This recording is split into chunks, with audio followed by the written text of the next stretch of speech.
A creditor stands in a yard, still marked by a fresh grave, a folded document held against his thigh, like something he has waited months to use. He does not remove his hat.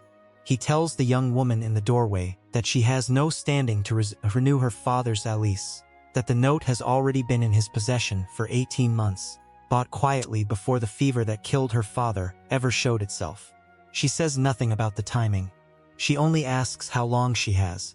He gives her a week, then smiles the particular smile of a man who has learned that generosity costs nothing when spoken aloud. She rides out with 2 saddlebags and an aging bay mare, past a town that will not remember her arrival, only her leaving.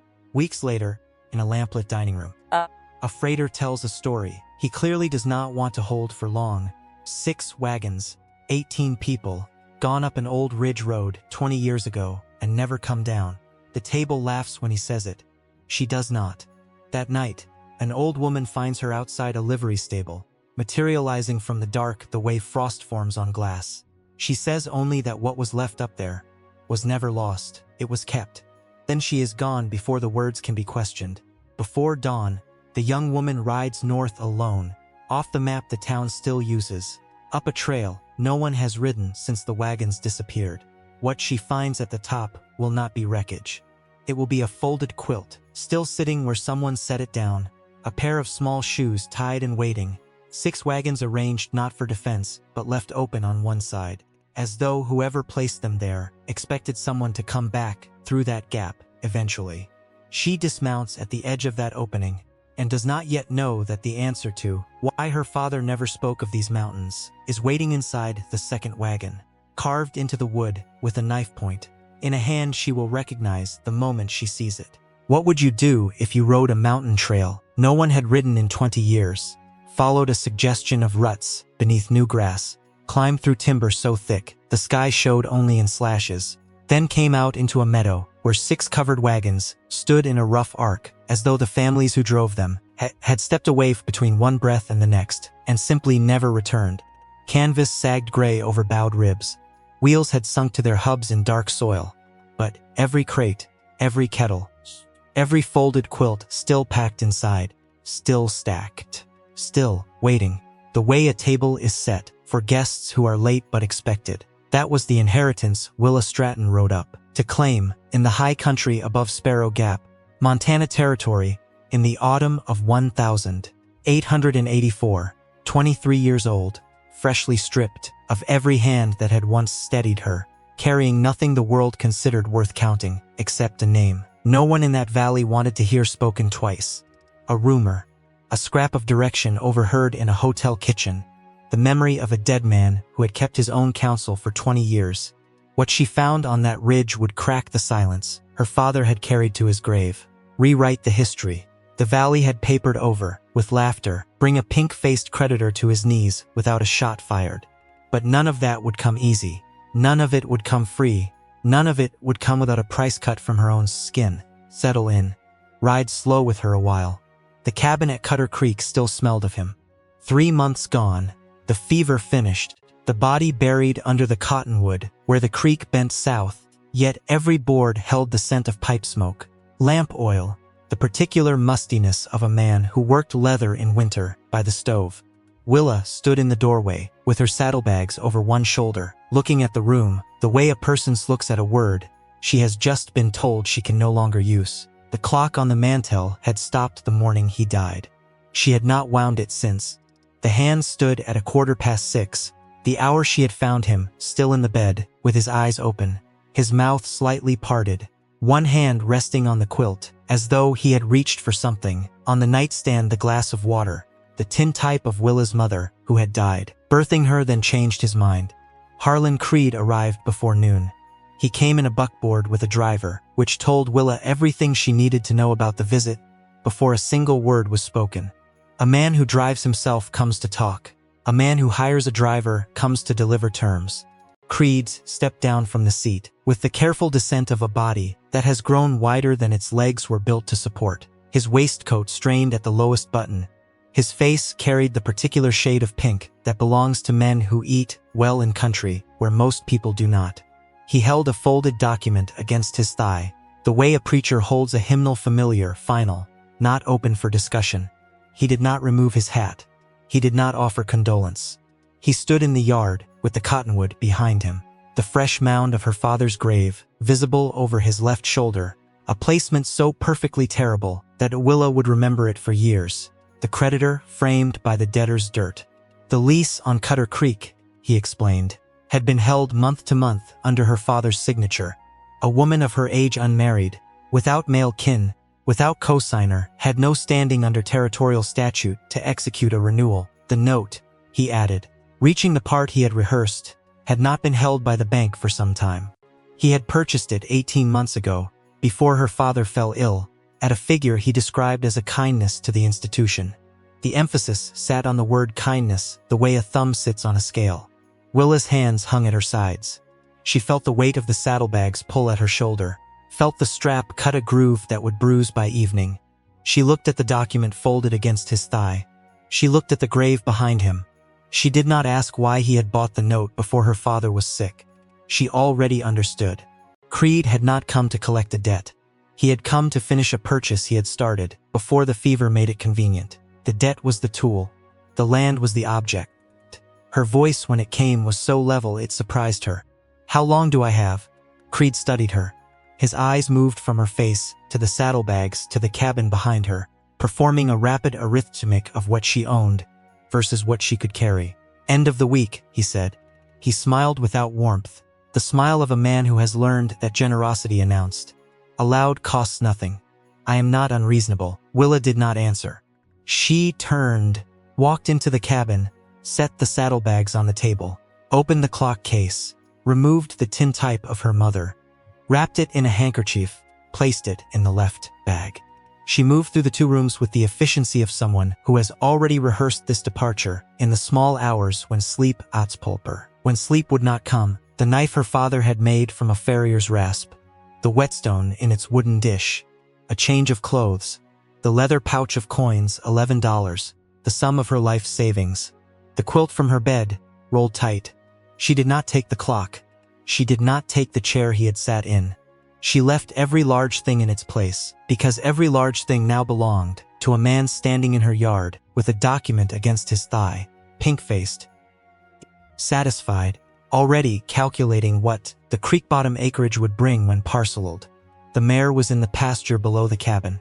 She was 16 at least, a bay, with a white star on her forehead that had gone yellow at the edges like old paper hip bones beginning to show through a winter coat that no longer thickened the way it once had. She had been Everett Stratton's horse before she was Willa's, bought off a cavalry string, the year Willa was born.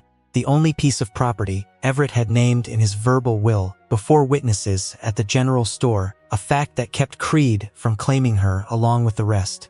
Willa bridled the mare, cinched the saddle, hung the bags. She led the horse past Creed without looking at him. The driver on the buckboard watched her with the expression men reserve for things that are none of their business, but interesting enough to remember over supper. At the gate, Creed's voice followed her. "A girl with no land, no kin, no trade. Where exactly do you propose to go?" Willa did not turn. She swung up into the saddle with a motion her father had taught her when she was 9, left hand on the horn, right on the cantle, weight into the stirrup, up in one smooth pull, the kind of mount that answers a question better than words. The mare stepped forward. The gate fell behind them. The cabin, the creek, the cottonwood, the grave. The man in his straining waistcoat, all of it slid backward into a space. Willa sealed shut the way a person seals, a letter she does not intend to send. She rode into Sparrow Gap with the sun behind her, casting her shadow long down the single street, a shadow so thin it looked like a crack in the road. Sparrow Gap was not a town that noticed arrivals. It noticed departures, because departures meant vacated rooms, abandoned claims, equipment left behind that could be bought for penny. An arrival, especially the arrival of a young woman alone on an aging horse with 2 saddlebags that clearly held everything she owned, was something the town absorbed the way dry ground absorbs a light rain, briefly darker, then unchanged. Willa found the livery stable at the south end of the street. The hostler was a man named Golt, heavy-armed, sparse of word, who chewed tobacco with the mechanical rhythm of a clock pendulum. She asked if she could sleep in the loft in exchange for mucking stalls. He looked at the mare, looked at Willa, performed some internal calculation that had less to do with charity than with the price of hired labor, then nodded once. The loft smelled of hay dust, old leather, pigeon droppings. The floor was rough planking with gaps, wide enough to see the horses below. Willa spread her quilt in the corner, farthest from the ladder, set the saddlebags at its head, lay down with her boots on, her knife at her belt, her hat over her eyes. She listened to the horses shift below her, their weight moving from hoof to hoof, their breath slow, their bodies warm enough that the heat rose through the cracks in the floor like the memory of a hearth. She slept the way animals sleep in new country, shallow with one ear open. By the end of the first week, she had secured a second position. The Plank Hotel, a 2-story frame building at the center of town, needed a kitchen hand. The owner's wife, a woman with flour perpetually dusted on her sleeves, whose name Willa learned was Mrs. Hewitt, offered board 2 meals a day in exchange for washing dishes, hauling water, scrubbing the long pine table where guests took their supper. Willis accepted without negotiation. She ate standing in the kitchen, quickly, the way she had learned to eat in her father's house when there was work. Waiting. The kitchen was where the information lived. Freighters, drovers, land agents, circuit preachers, horse traders, surveyors on their way to Helena, cattlemen moving stock down from the high pastures before winter. They all passed through the Plank Hotel dining room. They all talked over their plates. They all forgot that the girl washing dishes behind the half-wall could hear every word. Willa listened the way her father had taught her to listen, with her hands busy, her face turned away, her ears tuned to the spaces between the words, where the truth usually hid. She learned that Creed had bought not just her father's note, but 3 other parcels south of Sparrow Gap in the past year. She learned that a territorial assessor had been seen on the Ridge Road the previous spring, though no one knew what he was assessing. She learned that Creed had a silent partner in Helena, whose name no one at the table knew, but whose money moved through the valley like water through limestone, invisible, reshaping everything it touched. 6 weeks passed. The loft grew colder. The mare grew thinner on livery hay that was half dust. Willa's hands, cracked from the wash water, healed, cracked again. The town looked through her the way it looked through all women who occupied the space between useful wife, tolerable widow, something nobody wanted to name. She existed in the margins, present enough to wash dishes, absent enough to ignore. Then the freighter came through. He was a large man with a sunburned neck, the color of brick, hands that wrapped entirely around a tin cup, a voice that carried the particular flatness of someone who has spent so many nights alone on roads that he has forgotten how to modulate for walls. He had come in from the eastern camps, bound for the Clark Fork with a load of milled lumber, stopping for the night, because the rear axle of his wagon had developed a crack that needed the blacksmith's attention. He sat at the long table after supper with the coffee Mrs. Hewitt kept hot on the stove, his legs stretched out, his boots steaming near the iron, talking to no one in particular. The way freighters talk, broadcasting, the words aimed at the ceiling, received by whoever cared to receive them. He spoke of the lost train, 6 wagons, 18 souls, gone up the old Ridge Road in the spring of 1864, headed for the high meadows above Sparrow Gap, never come down. The town had sent a party up the following summer, he said, but the party had taken the wrong fork, where the ridge split above the tree line, searched the north drainage, found nothing. Come back down, filed a report, closed the matter. He laughed when he said it, the laugh of a man touching a thing he does not want to hold for long. Then he moved on to the axle, the price of lumber, the road conditions east. Willa set a plate in the basin. The water was gray. Her hands were still. She waited until the table had thinned, until the drover in the corner had gone out to check his horses, until Mrs. Hewitt had stepped into the pantry. Then she crossed to the dining room side of the half-wall, drying her hands on her apron, standing at the edge of the freighter's lamplight. The Ridge Road, she said. Which fork? The freighter looked up. He studied her the way men study women who ask questions about geography, with surprise first, then mild amusement, then the beginning of something that might have been respect if he had known what to do with it. South Fork, he said. past the bald knob, where the pines thin out. There's a game trail cuts west below the summit. My grandfather ran traps up there before the beaver played out. He said the South Fork drops into a bowl, a kind of meadow, ringed on 3 sides by rock. Said the wagon tracks were still cut in the sod when he passed through in '70. Never went back. Willa nodded once. She returned to the basin. She did not ask another question. But the table had heard. A silence had opened around the words, "Ridge Road the way." Silence opens around a dropped glass, sudden, expanding, pulling attention. The drover returned from the horses, snorted into his coffee. Mrs. Hewitt, back from the pantry, said in a voice pitched to Carrie that the Ridge Road ate its own, always had, always would. A voice from the far end of the table, male, lazy, certain, said the girl had lost her father, her sense too, in the same season. Then Creed.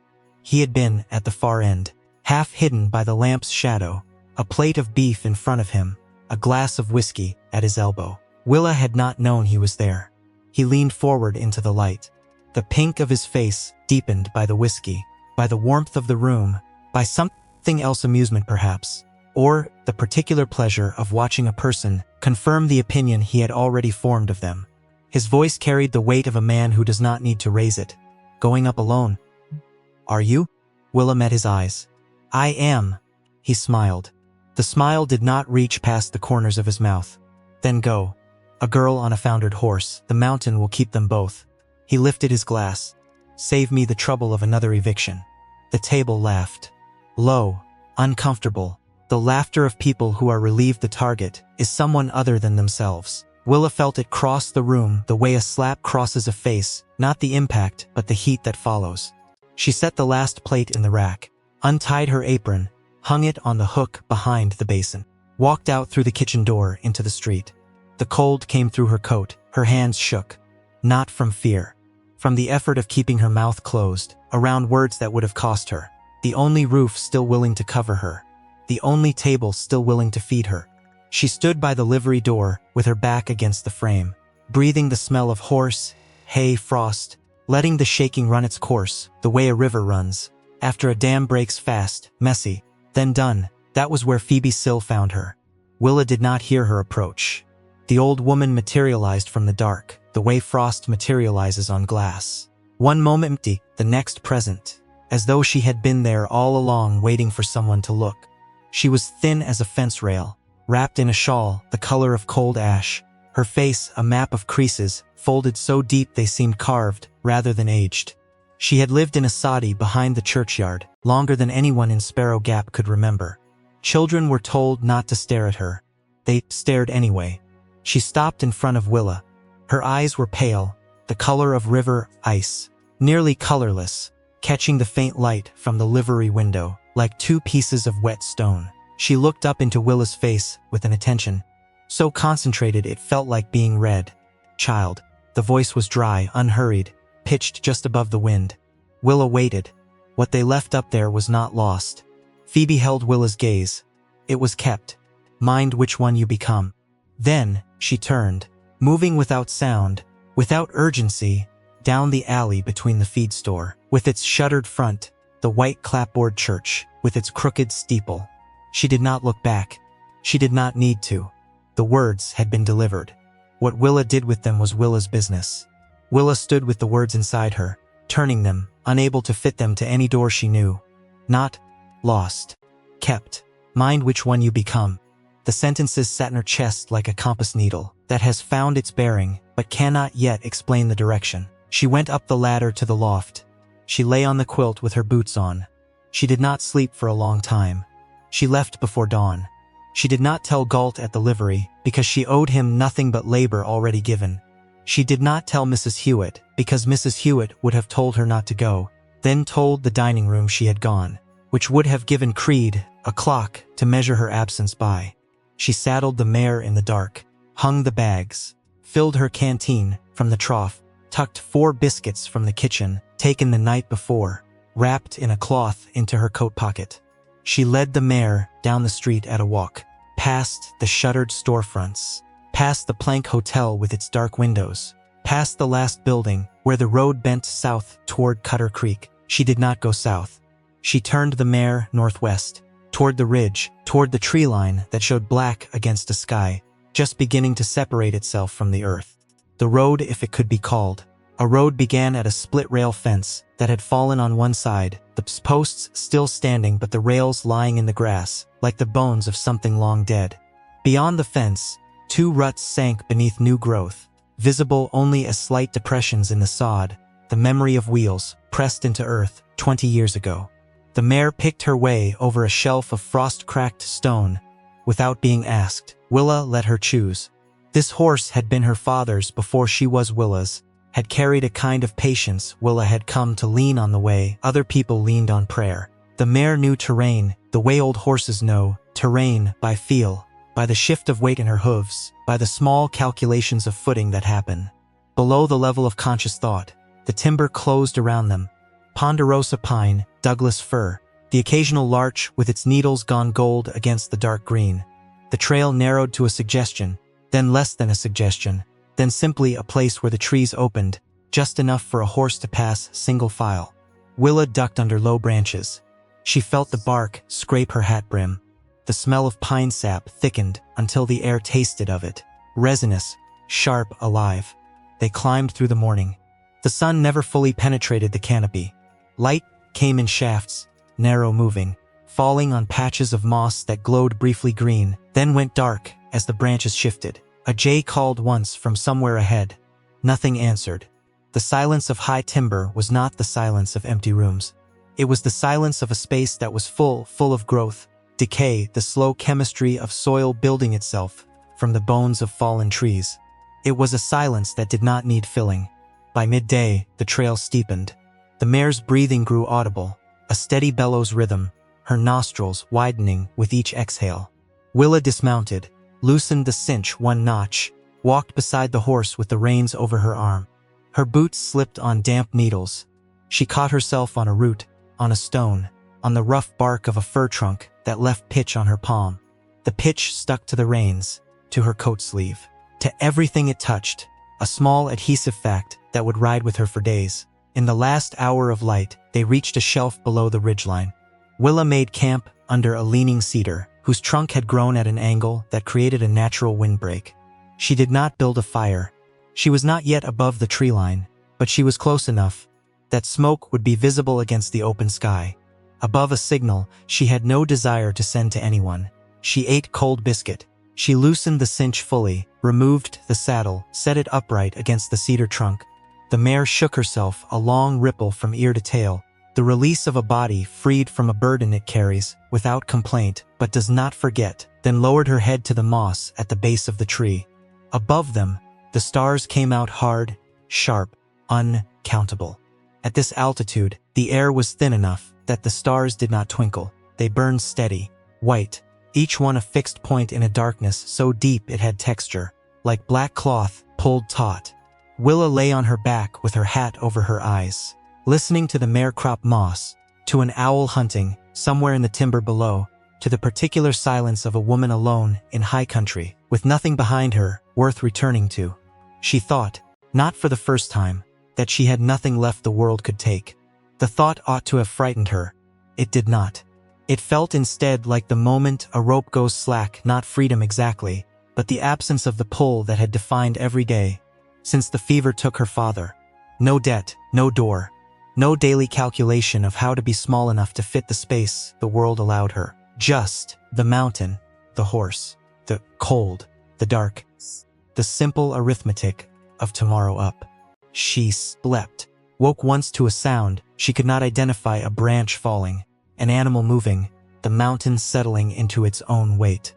The mare stood with her head up, ears forward, nostrils working. After a moment the ears relaxed, the head lowered. Whatever it was, the horse had weighed it, found it insufficient for alarm. Willa closed her eyes again. She dreamed of the clock on the mantel, its hands still at 6:15. Dawn in the high country came slowly. The stars faded one by one, the eastern sky separating from the ridge in layers black to charcoal, charcoal to ash, ash to a pale rose that spread along the horizon like a stain in water. The timber turned from silhouette to shape, from shape to color. Birds began a nuthatch, a chickadee, a woodpecker tapping, somewhere above, in a rhythm that sounded, absurdly, like a telegraph key, transmitting a message to no one. Willa saddled the mare, ate the last biscuit, filled the canteen from a seep that trickled from a crack in the rock shelf. The water was cold enough to ache in her teeth. She mounted up, turned the mare toward the ridge, pushed through the last belt of timber where the trees grew stunted, wind-bent, their branches all reaching east like hands pointing the way down. Then the trees thinned, the ground leveled, the sky opened. Willa pulled the mare up at the edge of a meadow that lay before her like a held breath, a long, shallow bowl of grass spread under the sky, ringed on three sides by low rock walls, natural formations, the kind of shelving stone that accumulates in high basins where glaciers once sat. The walls rose perhaps 20 feet, enough to break the wind from the west, north, south, leaving the eastern side open where the trail came up through the timber. The grass was tall, gold-brown, gone to seed, bending in a light breeze that moved across the bowl in visible waves. In the center of the meadow, 6 shapes. Willa did not dismount. She sat the mare with the reins loose across her palm. Her weight settled deep in the saddle, looking at the 6 covered wagons standing in a rough arc against the far edge of the bowl. The canvases sagged, gray with age, but still stretched over the bowed ribs of each frame. The tongues rested in the grass, sunk to their lower rails in dark sod. Wheel spokes showed through gaps in the grass, like the bones of buried hands reaching upward. The mare stood with her ears locked forward, nostrils wide, pulling air across her palate the way horses do when they are reading a place they have never been. Her body was still but taut, the muscles beneath the saddle contracted slightly, ready to turn, to bolt, to do whatever the information in the air required. Willa laid her hand on the mare's neck. She felt the pulse there, quick, steady. She waited. She had learned from her father that a horse will tell you about a place before your own senses catch up. A horse that balks is smelling something wrong. A horse that stands but tenses is uncertain. A horse that drops its head is done. The mare did not drop her head. She stood tense, reading the meadow, for a full minute. Then she took one step forward, then another, slow, deliberate. The way a horse steps into water she does not trust, but has decided to enter anyway. Willa swung down. Her boots met the grass with a soft compression, the sound of a footstep in a church. She kept one hand on the mare's neck as they walked together toward the wagons. The grass parted around her legs, dry seed heads brushing her coat, leaving small burrs that clung to the wool. The first wagon was a plain box with iron-strapped wheels. The canvas had a long tier near the front bow, a vertical split that had opened over years of freeze, thaw, sun, wind. Through the tier, in the slant of afternoon light that came over the western wall, Willa could see the shapes of things a family carries. A flour barrel, its hoops dark with rust. A cast iron pot lashed to a rib with a length of rawhide that had gone stiff as wire. A folded quilt, faded to the color of dust but still folded, still stacked on a crate, still waiting. On top of the crate, tipped on its side, a child's wooden horse carved from a single piece of pine, the mane suggested with 3 grooves, the eye a burnt dot, one leg broken at the fetlock, then mended with a small iron pin driven crosswise, the kind of repair a father does by lantern light after a child has cried herself to sleep. Willa stood with her hand on the sideboard. Something in her chest tightened like a fist closing, then released, not into relief, but into a quietness she had no word for. She had expected wreckage, splinters, bones, the scatter of iron that marks a place where something ended. What she found instead was order, patience. Things set down by hands that intended to come back for them. She did not touch anything. She walked the arc. Every wagon held the same stillness. Boxes packed. Ropes knotted. A tin coffee pot set upright on a driver's seat, as though someone had placed it there to keep it from spilling. Turned to answer a call, never returned. In one bed, a pair of small leather shoes stood side by side, laces tied, waiting for feet that had outgrown them decades ago. In another, an open Bible lay face down on a folded shawl, its pages yellowed but uncurled, sheltered from 20 winters by nothing but canvas, the angle of the rock walls, the particular mercy of a basin that let snow blow over its rim rather than settle inside. No bones, no blood, No sign of struggle. No graves, no scattered clothing. No sign of any human thing, except the things humans leave behind when they believe they are coming back. 18 souls had walked out of this meadow together, between one breath and the next, simply not returned. Willa completed the circle. She stood at the eastern opening, the gap in the arc, where no wagon had been placed, looking back at the 6 gray shapes against the rock wall. The sun was behind the western rim now, throwing long shadows from each wagon tongue, each wheel, house, each sagging bough. Across the grass, toward where she stood, the shadows reached for her like fingers. The mare came up behind her, lowered her head, pressed her muzzle against Willa's shoulder. Willa turned, put her forehead against the mare's jaw, felt the warm, rough hide, the bone beneath, the steady pulse of a heartbeat, slower than her own. She stayed there while the light changed. The meadow turned from gold to pewter. A crow called once from the timber at the eastern edge. The echo came back from the rock walls, then died, leaving a silence so complete she could hear the blood in her own ears. What kind of disaster leaves the pots still hanging?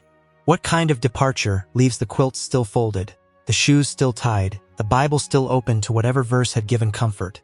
On the last night, someone read it. What kind of people walk away from everything they own, carrying nothing but their sick, their children, the clothes on their backs, promising themselves they will return in a fortnight, then vanish from the record, as though the mountain had simply closed behind them? Willa lifted her head from the mare's jaw. She looked at the wagons in the last blue light. Somewhere behind her, in a town she had already begun to lose the shape of, a pink-faced man in a straining waistcoat was pouring himself another glass of whiskey, telling the room she would not last a week. She had lasted, she was here. The wagons were here. 20 years had passed between the two facts. A gap that should have been too wide for a disowned girl, with $11, 2 saddlebags, a horse too old for the trail she had just ridden. Yet the gap had closed.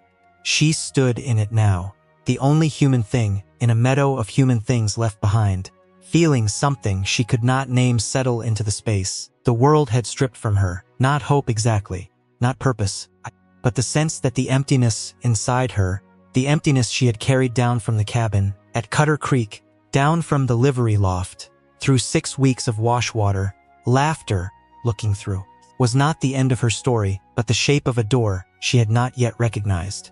She picketed the mare in the tall grass at the outer edge of the arc where the feed was best.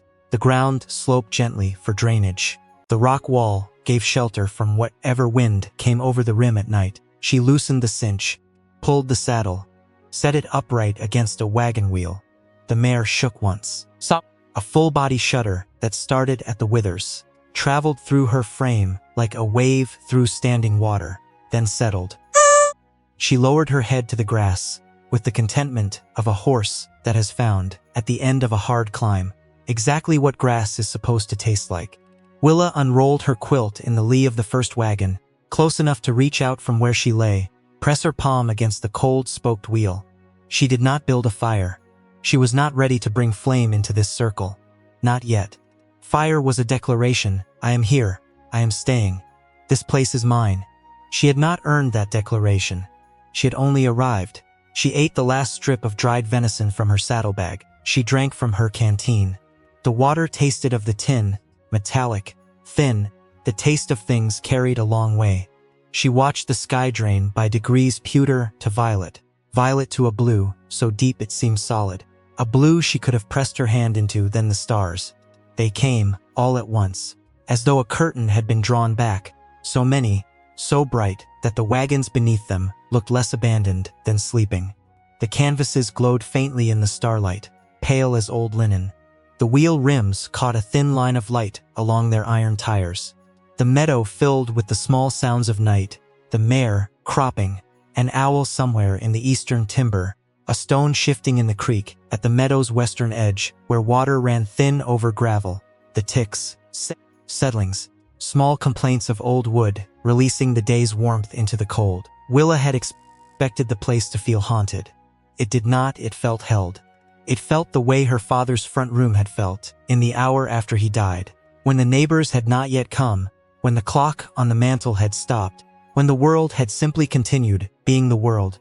indifferent, steady, going on with the business of minutes while the body cooled in the bed. Not haunted, not abandoned, held by the plain stubbornness of things that do not know they have been left behind. She slept. She did not dream. She woke once before dawn to a sound from the wagon nearest her, a low creak, the groan of wood flexing, as though a weight had shifted inside, a body turning in sleep. She lay still, eyes open, hand on the knife at her belt. The sound did not come again. After a while, the mare blew softly through her nostrils, the small, comfortable sound of a horse that senses nothing wrong, nothing worth lifting her head for. Willa let her hand relax. She slept again until the eastern rim began to pale. Dawn filled the basin slowly. The stars faded. The rock walls turned from black to gray, to the warm tan of exposed sandstone. The grass emerged from darkness in a wave that moved westward across the bowl as the sun cleared the ridge. Willa sat up. Her back ached from the ground. Her breath made a small white cloud. The canvases of the 6 wagons were pearled with dew. The tongues, resting in their sod, were dark with moisture. She stood, folded the quilt, walked the ark once in the new light, slowly, confirming what she had seen the evening before. Everything as it was. The coffee pot, the tied shoes, the Bible face down on the shawl. She stopped at the second wagon, set her hand on the wheel, felt the wood grain under her palm cold, slightly damp, older than she was by decades. The mare lifted her head from the grass, watched her with ears forward. Something passed between them, without shape or sound, the wordless exchange that happens between two creatures who have come a long way together on a road that has not finished with either of them. Willa turned from the wagon. She walked to the eastern opening of the ark. She stood in the gap no wagon had been placed to fill, facing downhill, toward the trail, toward the timber, toward Sparrow Gap, somewhere below. The morning sun was behind her now, throwing her shadow forward, long, narrow, pointing downhill like an arrow aimed at the world she had left. She looked at the opening. She looked at the wagons behind her, arranged in their careful curve, their tongues pointing inward, their open side facing east, facing the trail down, facing the direction from which someone would come if they were coming back. The shape hit her then, quiet as a stone, dropping into deep water. Whoever had drawn these wagons into this meadow 20 years ago had not been circling against attack. There was no circle. There was an arc open, deliberate, had its arms reaching toward the east, toward the trail, toward the valley below. They had arranged themselves to receive. They had left the door open. They had been waiting for someone to come back up. Willa stood in that opening for a long time. The sun warmed the back of her neck. The mare cropped grass behind her. The 6 wagons sat in their patient arc, grays still, unchanged by the 20 years of waiting, unchanged by the fact that whoever they had waited for had never come. The opening remained. The door stood. The invitation had not been withdrawn. 20 years, 6 wagons, 18 souls who had walked out of this meadow, sick, carrying children, leaving everything behind, trusting someone, the outrider, the young man on the fast horse, sent down for help to bring back what they needed, trusting themselves to return within a fortnight for what they had set down. None of them had come back. The outrider had not come back. 20 years had passed. The meadow had held its shape. The wagons had held their cargo. The opening had held its invitation. Until now. Until a disowned girl on an old horse, carrying nothing, expecting nothing, following a rumor through timber no one had ridden in 2 decades, walked through the door that 18 people had left open for a man who never returned. Willa stood in the gap, her arms at her sides, her face turned up toward the sun. She felt the words Phoebe Sill had spoken in the dark outside the livery settle into a shape she could almost hold. Not lost, kept. Mind which one you become. The meadow had kept what was left in it.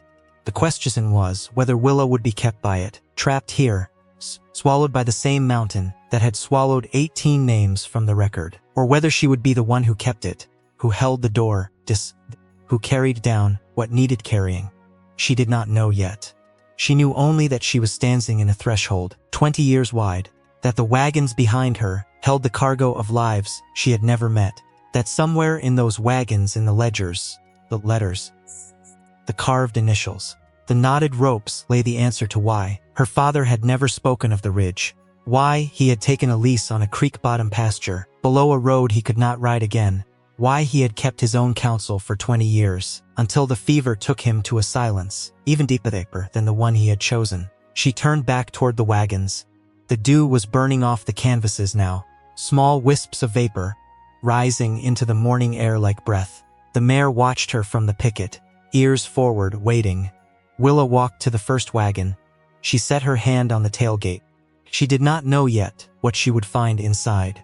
She did not know that what she would find would send her back down the ridge, with a story the valley could not ignore, a claim the land office could not dismiss, a truth that would strip the smile from Harlan Creed's face like paint from old wood. She did not know any of that. She knew only that the meadow had waited, the door had stayed open, she had walked through it. Whatever came next would come from what her hands found, what her eyes read, what her mind was willing to carry down a trail no one had ridden in 20 years. She began. The work came first, before the knowing. Willa had learned from her father that hands busy with plain labor open a kind of door in the mind that thinking alone cannot find. So she did not go to the second wagon that first morning, though the pull toward it was already there, formless, insistent, the way hunger is insistent before a person names it.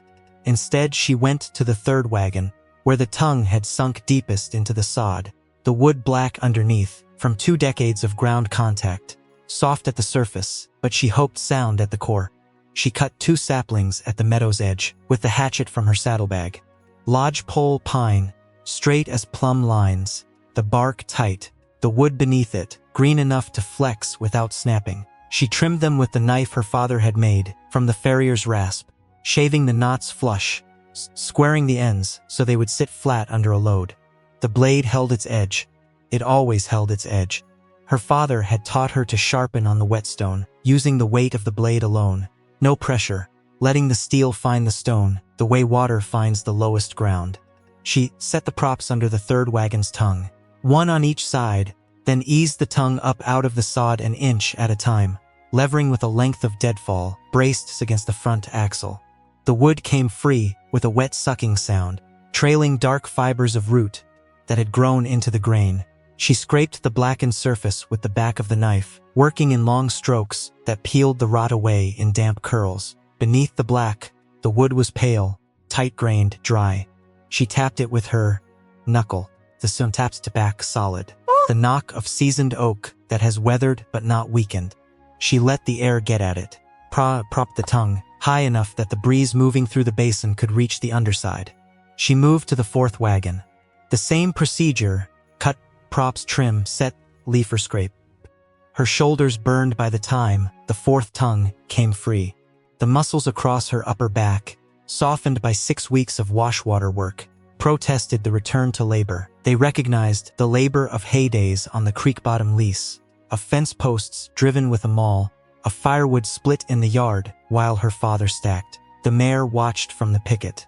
Each time, Willa paused to straighten her back, roll her shoulders, press her fists into the ache at the base of her spine.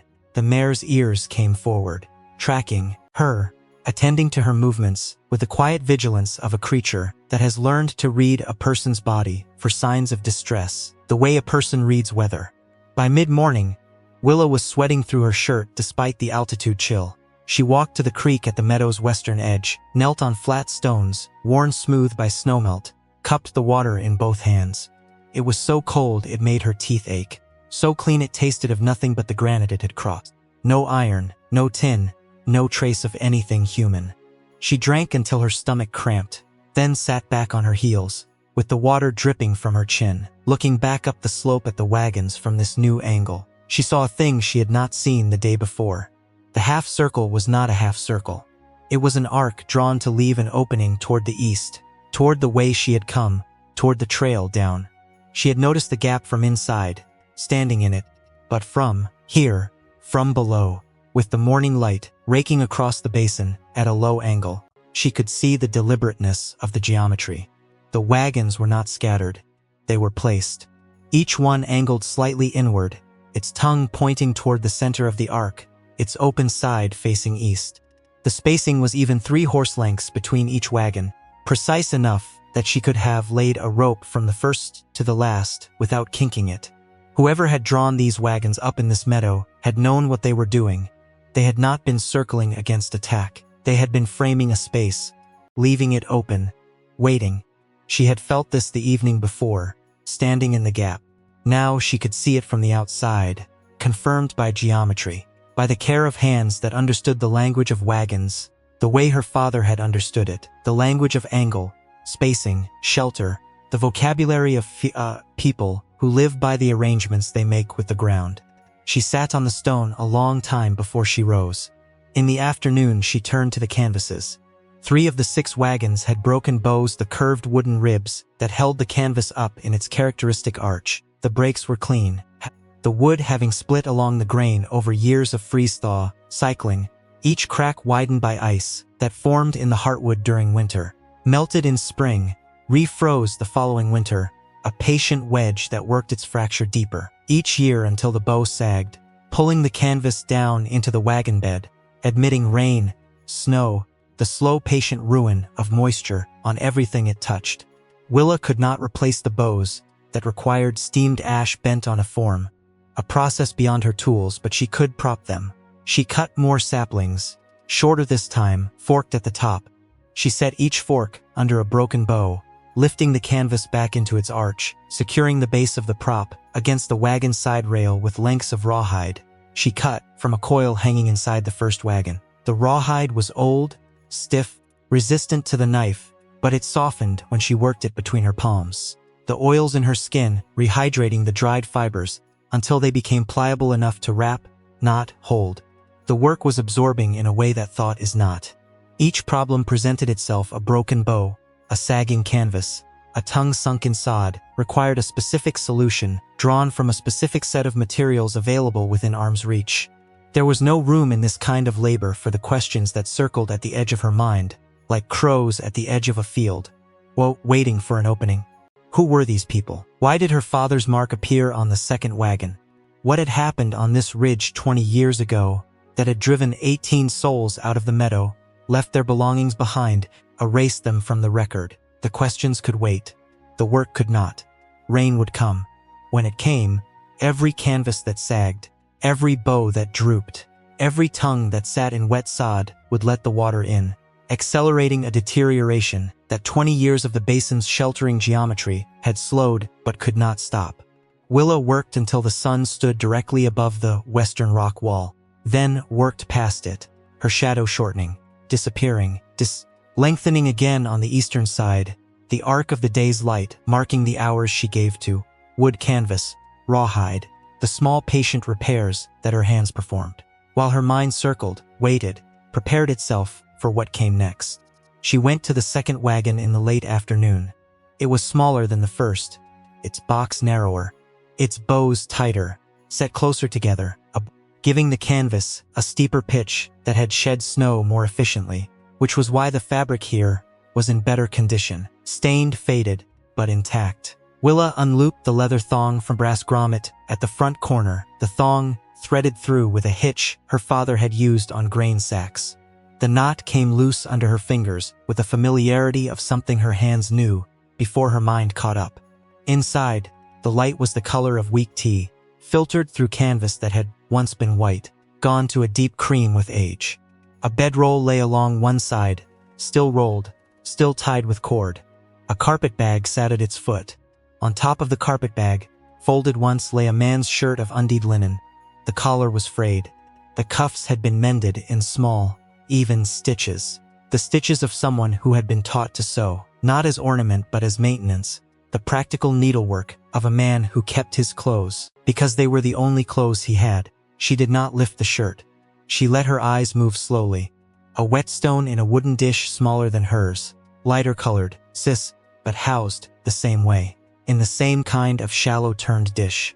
A coil of new hemp rope, the fibers still pale, not yet darkened by use or weather. A candle burned down to a thumb's length in a tin holder, hung from a hook driven into the second bow. A man's felt hat, black once, gone the color of wood smoke, with a narrow band of braided horsehair around the crown. She was about to lower the canvas when she saw the mark.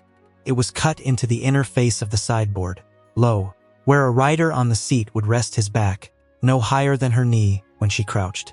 Someone had scratched it there with a knife point patient, small, deliberate. A cross.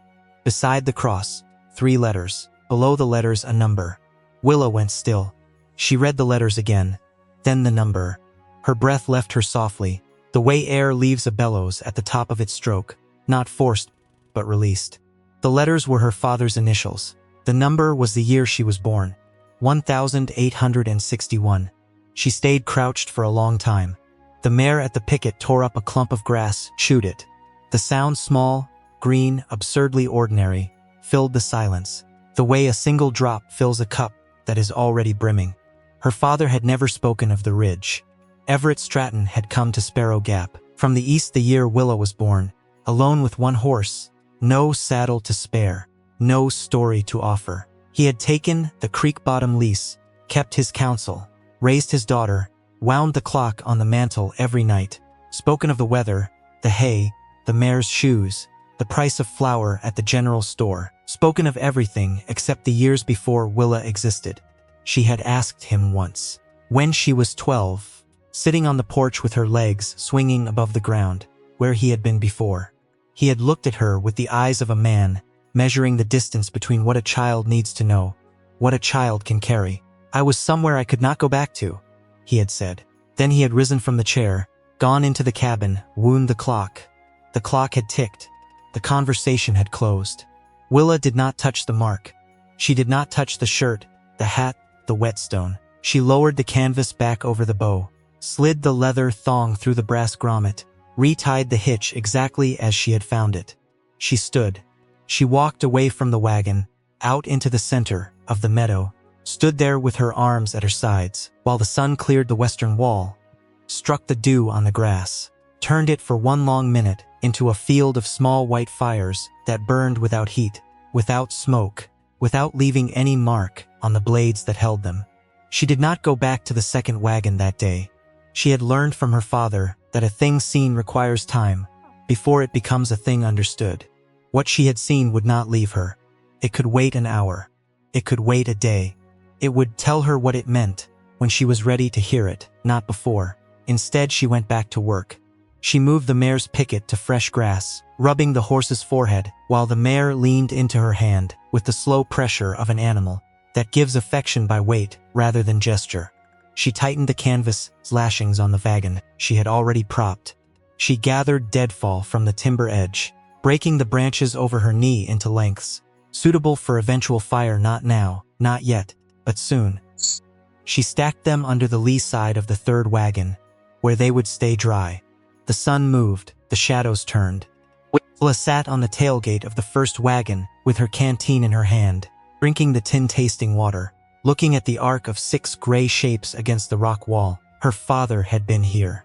Not as a rumor, not as a guess, but as a fact cut into wood with a knife point, his initials, the year his daughter was born, inscribed in a place only he would ever sit. A private record made for no audience except the wood, the wagon, the silence of a high meadow where a young man of 22 had once rested his back against a sideboard, looked up at the stars, carved the 2 things that mattered most to him into the grain: his name, his child. She climbed into the first wagon. She began to lift things out one at a time, setting them in the grass in the order she found them, building without deciding to build the beginnings of a record. The flour barrel came first, light, hollowed out by weevils, decades ago, the remains a pale dust that smelled faintly of iron. The cast iron pot she lifted down with both hands, its weight surprising, the metal still cold from the night, still holding the temperature of the darkness inside the wagon bed. The folded quilt she carried in both arms, cradling it against her chest, laid it on a flat stone in the sun. The child's wooden horse she lifted last. She held it in her palm for a long time, turning it, running her thumb along the mended leg, feeling the small iron pin beneath the surface of the wood, the invisible architecture of a repair made in love, in lamplight. In the quiet hour, after a child has cried herself to sleep, under the crate where the horse had rested was a thing she had not seen from outside. a wooden box the length of her forearm, dovetailed at the corners, lidded with 2 small brass hinges, a hasp but no lock. She did not open it. She lifted it out, set it beside the quilt in the sun, went back for the rest. Her hands were making an inventory. She was building, without deciding to build, the beginnings of a record of 18 lives. By the time the sun stood over the western rock wall, she had emptied 2 wagons entirely, stacked their contents in orderly rows, in the grass tools in one row, kitchen goods in another, clothing folded flat, personal items grouped by wagon. Her back ached in a clean way, the ache of labor that has purpose, labor that leaves a mark on the world, rather than washing away like dishwater down a drain. The sun dropped behind the ridge, the meadow cooled. Willa sat on the tailgate of the first wagon, with the dovetailed box on her knees. She sat with it a long while. The brass hasp was green with age, stiff under her thumb. It moved with a small dry click that seemed loud in the cooling air. She raised the lid an inch, then another. Inside lay a folded square of oilcloth. Inside the oilcloth, a leather-bound ledger, its cover darkened at the corners where hands had held it. Beneath the ledger, a bundle of letters tied with a length of linen, tape that had once been white, gone to cream, brittle at the fold. Willa took the ledger out first. She rested it on her knee. She opened it to the first page. Names, 18 of them, entered in a careful sloping hand. Ages beside each. Families noted. 2 men in their 40s. 3 wives. 11 children. The youngest an infant of 4 months, the oldest a girl of 15. At the bottom of the list, alone under his own line, a young man of 22 who had joined the train at the last settlement on the plains, hired on as an outrider for his passage. His initials were her father's. The year of the roster was 1864. Willa turned the pages slowly. Weather. Mileage. A ford crossed at the second creek, the water high but passable. A wheel repaired by the young outrider, the rear left wheel of the second wagon. A cracked felloe, shimmed with an oak wedge, the entry noting that the outrider worked quickly, without instructions, suggesting he had been raised around wagons, by people who understood them. A prayer for a sick ox. Grass reports good at the first camp, thin at the second, excellent at the third, where the creek bottom opened into a natural hay meadow. The hand that wrote these entries was steady, unhurried, the penmanship of someone who recorded the day's events as a matter of duty, the way a captain keeps a ship's log, not for art but for the record. Then the hand changed. 10 days out from the meadow. The ink grew heavier, the letters pressed closer together, the spacing between words narrowing, as though the writer's thoughts were crowding against each other, jostling for room on the page. A spring 3 miles above the meadow had been drunk from by 2 of the children. By nightfall both were fevered. By the next morning 3 more were down another child. A wife, the ox driver, who had watered the stock at the same spring. The word the writer used was not one Willa knew, an older word. A word from medical texts of an earlier generation, but she understood its shape. A sickness that comes from bad water, that burns through a body the way fire burns through dry grass, fast, indiscriminate, leaving the healthy untouched while the sick crumble. The entries grew shorter. The handwriting deteriorated. 3 days after the first fever, the last entry. It was written in a hand that had begun to shake. The pen pressed hard enough to score the paper, as though the pressure of the writing were the last steady thing the writer could produce. The road ahead had closed with early snow at the pass. The road behind was a week on foot, with the sick who could not sit a wagon. The young outrider had offered to ride down alone, by the deer trail, to bring back help, medicine, whatever the settlement below could send. He had gone at first light with 1 horse, no saddle to spare weight. The rest would walk out together at dawn, carrying the children who could not walk, leaving everything that could be left. If God was willing, they would return within a fortnight to gather what they had set down. It was signed with a woman's name, Mrs. Josiah Corwin. Willa closed the ledger. She did not open the letters. She sat on the tailgate with the box on her knees, the ledger in her hands, looking out at the 6 wagons standing in the last blue of the sky. The light was nearly gone. The rock walls had turned dark. The grass had lost its color, become a single gray field under a sky that was emptying itself of everything except the first faint stars. Her father had been the outrider. Her father had ridden down alone. Her father had not come back. She understood now, not everything, not yet, but the shape of it. A young man of 22, who rides out for help at first light. A deer trail down the ridge, steep, loose, the kind of trail that asks everything of a horse running hard. A misstep on shale, she could see it, the horse's hooves sliding, the sudden terrible geometry of a body in motion, losing its purchase on the mountain. Her father's ribs broken, his body, found by a hunter on the lower trail, carried to Sparrow Gap unconscious. 6 weeks flat on his back, in a room he did not recognize. The long, slow mending of bones that knit themselves together, while the snow closed the pass above, sealed the ridge, buried the trail under white silence. Spring. The climb back up. The meadow empty. The wagons standing. The ark still open, still facing east, still waiting for someone who had already come too late.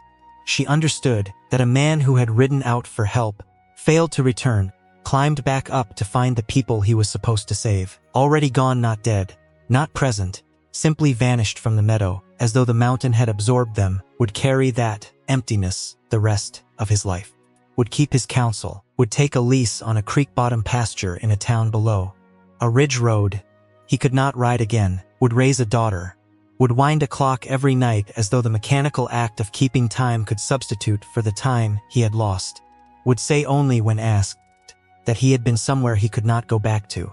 Willa sat until full dark. Then she wrapped the ledger in the oilcloth, placed it in the box, set the box deep inside the first wagon, under the quilt. She did not sleep that night.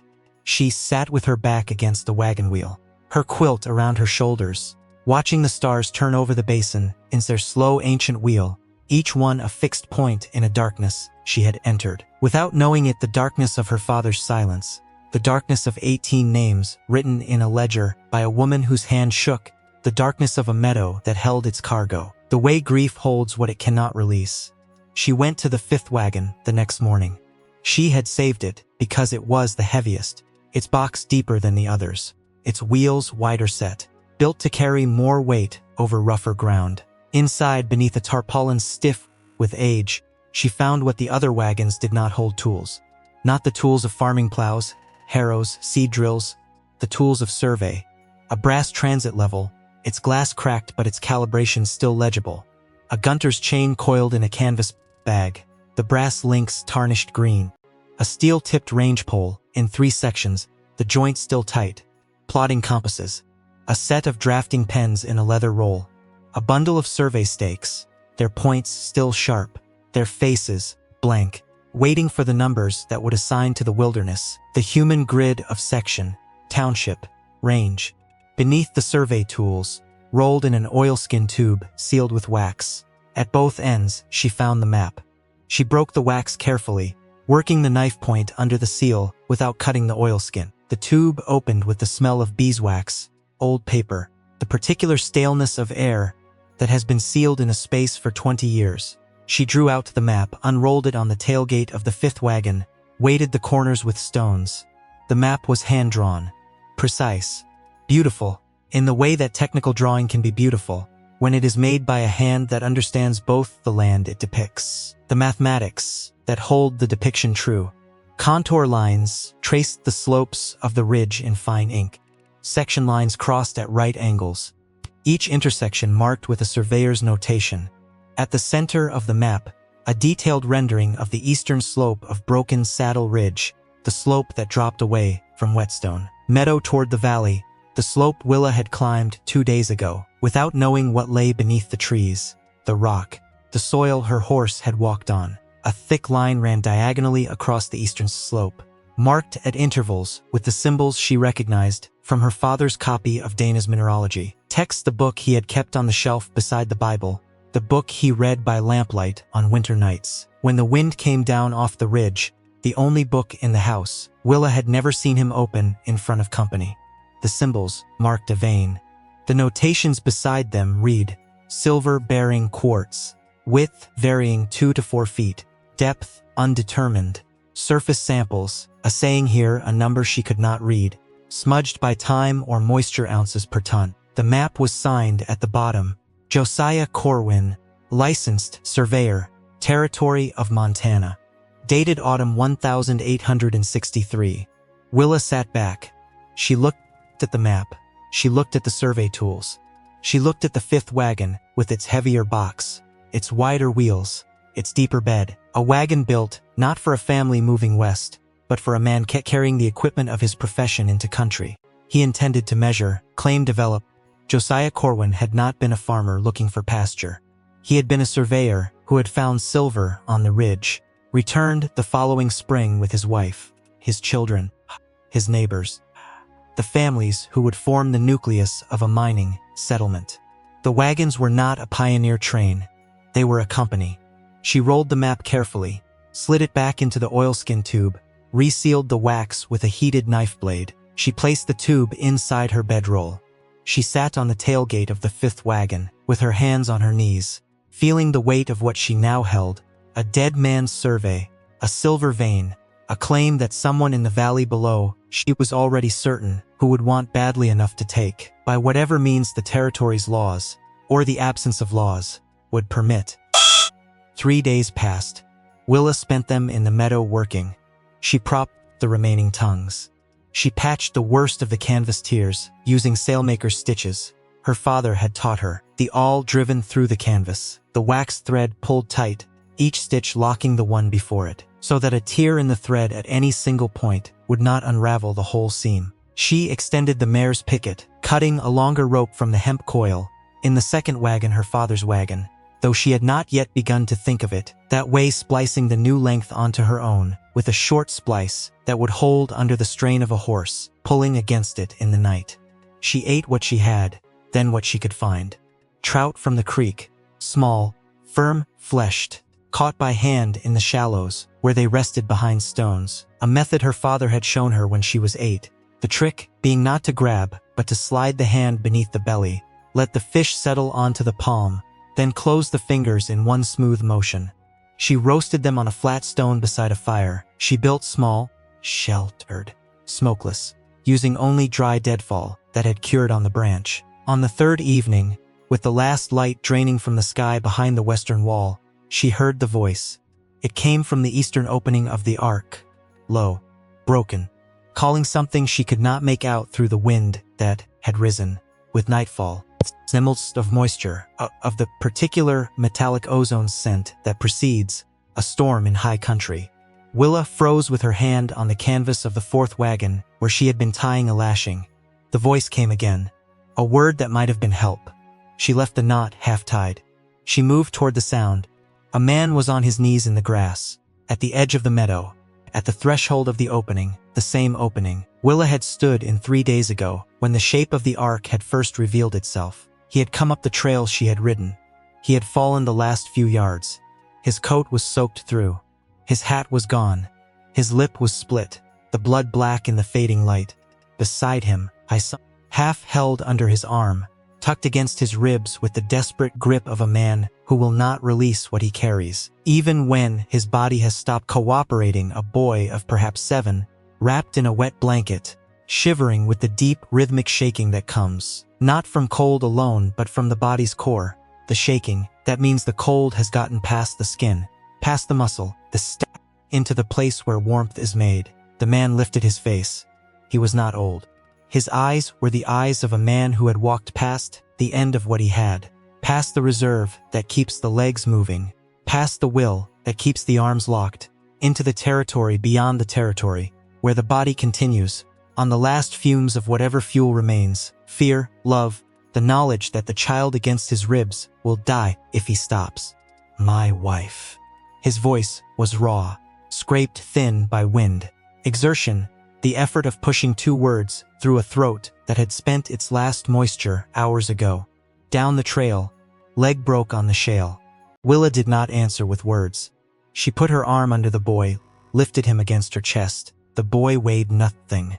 She could feel his ribs through the wet blanket, each one distinct, the frame of a child who had been carried too far, fed too little, soaked too long. With her free hand, she caught the man under the elbow, hauled him upright. He swayed. She braced her hip against his.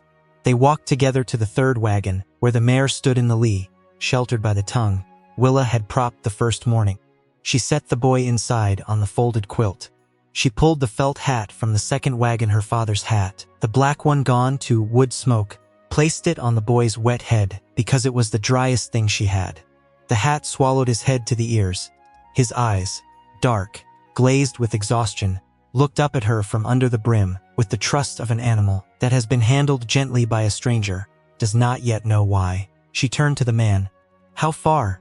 "A mile. Maybe less." Willa looked at the wagons. At the box under the quilt in the first wagon, the ledger, the letters, the record of 18 lives. At the mare with the rain just beginning to beat on her flanks. At the boy shivering under the felt hat. She had known when she opened the ledger what she had become responsible for. She knew now what the Meadow was asking of her tonight. Not the cargo, not the wagons, not the record. The same thing it had asked of her father 20 years ago. Ride down. Stay with the boy. She pulled the cinch tight on the mare, swung up bareback with the lead rope in her hand, rode out through the opening of the ark into the rain. The darkness swallowed her in 3 strides. She found the woman a half-mile down, where the shale broke away from the trail, in a long pale scar. Ruth Firth lay in the wet needles, with her leg turned wrong at the knee, the angle of the break visible even in the dark. The lower leg rotated outward, in a way that no unbroken bone permits. Her hand was closed around a pine root that jutted from the bank, her knuckles white, her grip, the grip of a woman who had held on for hours, because the alternative to holding on was sliding further down the slope into the drainage below, where the creek ran fast enough to carry a body it found. Willa knelt in the mud. She spoke the woman's name, Ruth. Declan Firth had said Ruth, though she did not know the woman, had never seen her face, knew nothing about her except that she was hurt. She was wet. She was holding a pine root in the dark, on a mountainside, because her husband, her son, had gone ahead to find help they did not know existed. Ruth opened her eyes. The whites caught the faint ambient light, not moonlight. There was no moon set, but the deep sky glow that lives above the clouds, the last residue of a sun that has set beyond seeing. Willa cut a straight branch with her knife, a section of fir limb, the diameter of her wrist, dry enough that it had not absorbed the rain. She tore strips from her own shirt. The shirt was already wet, already useless as insulation, better as bandage, bound the branch to the outside of Ruth's leg from knee to ankle, wrapping the strips tight, each wrap pulling the lower leg back toward alignment, each wrap drawing a sound from Ruth that was not a scream but its opposite, the sound of a person pulling all her pain inward, compressing it into a space small enough to endure. She lifted Ruth across the mare's withers.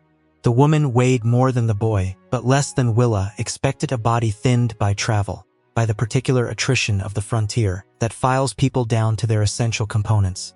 The mare braced her legs, accepted the weight, shifted her balance.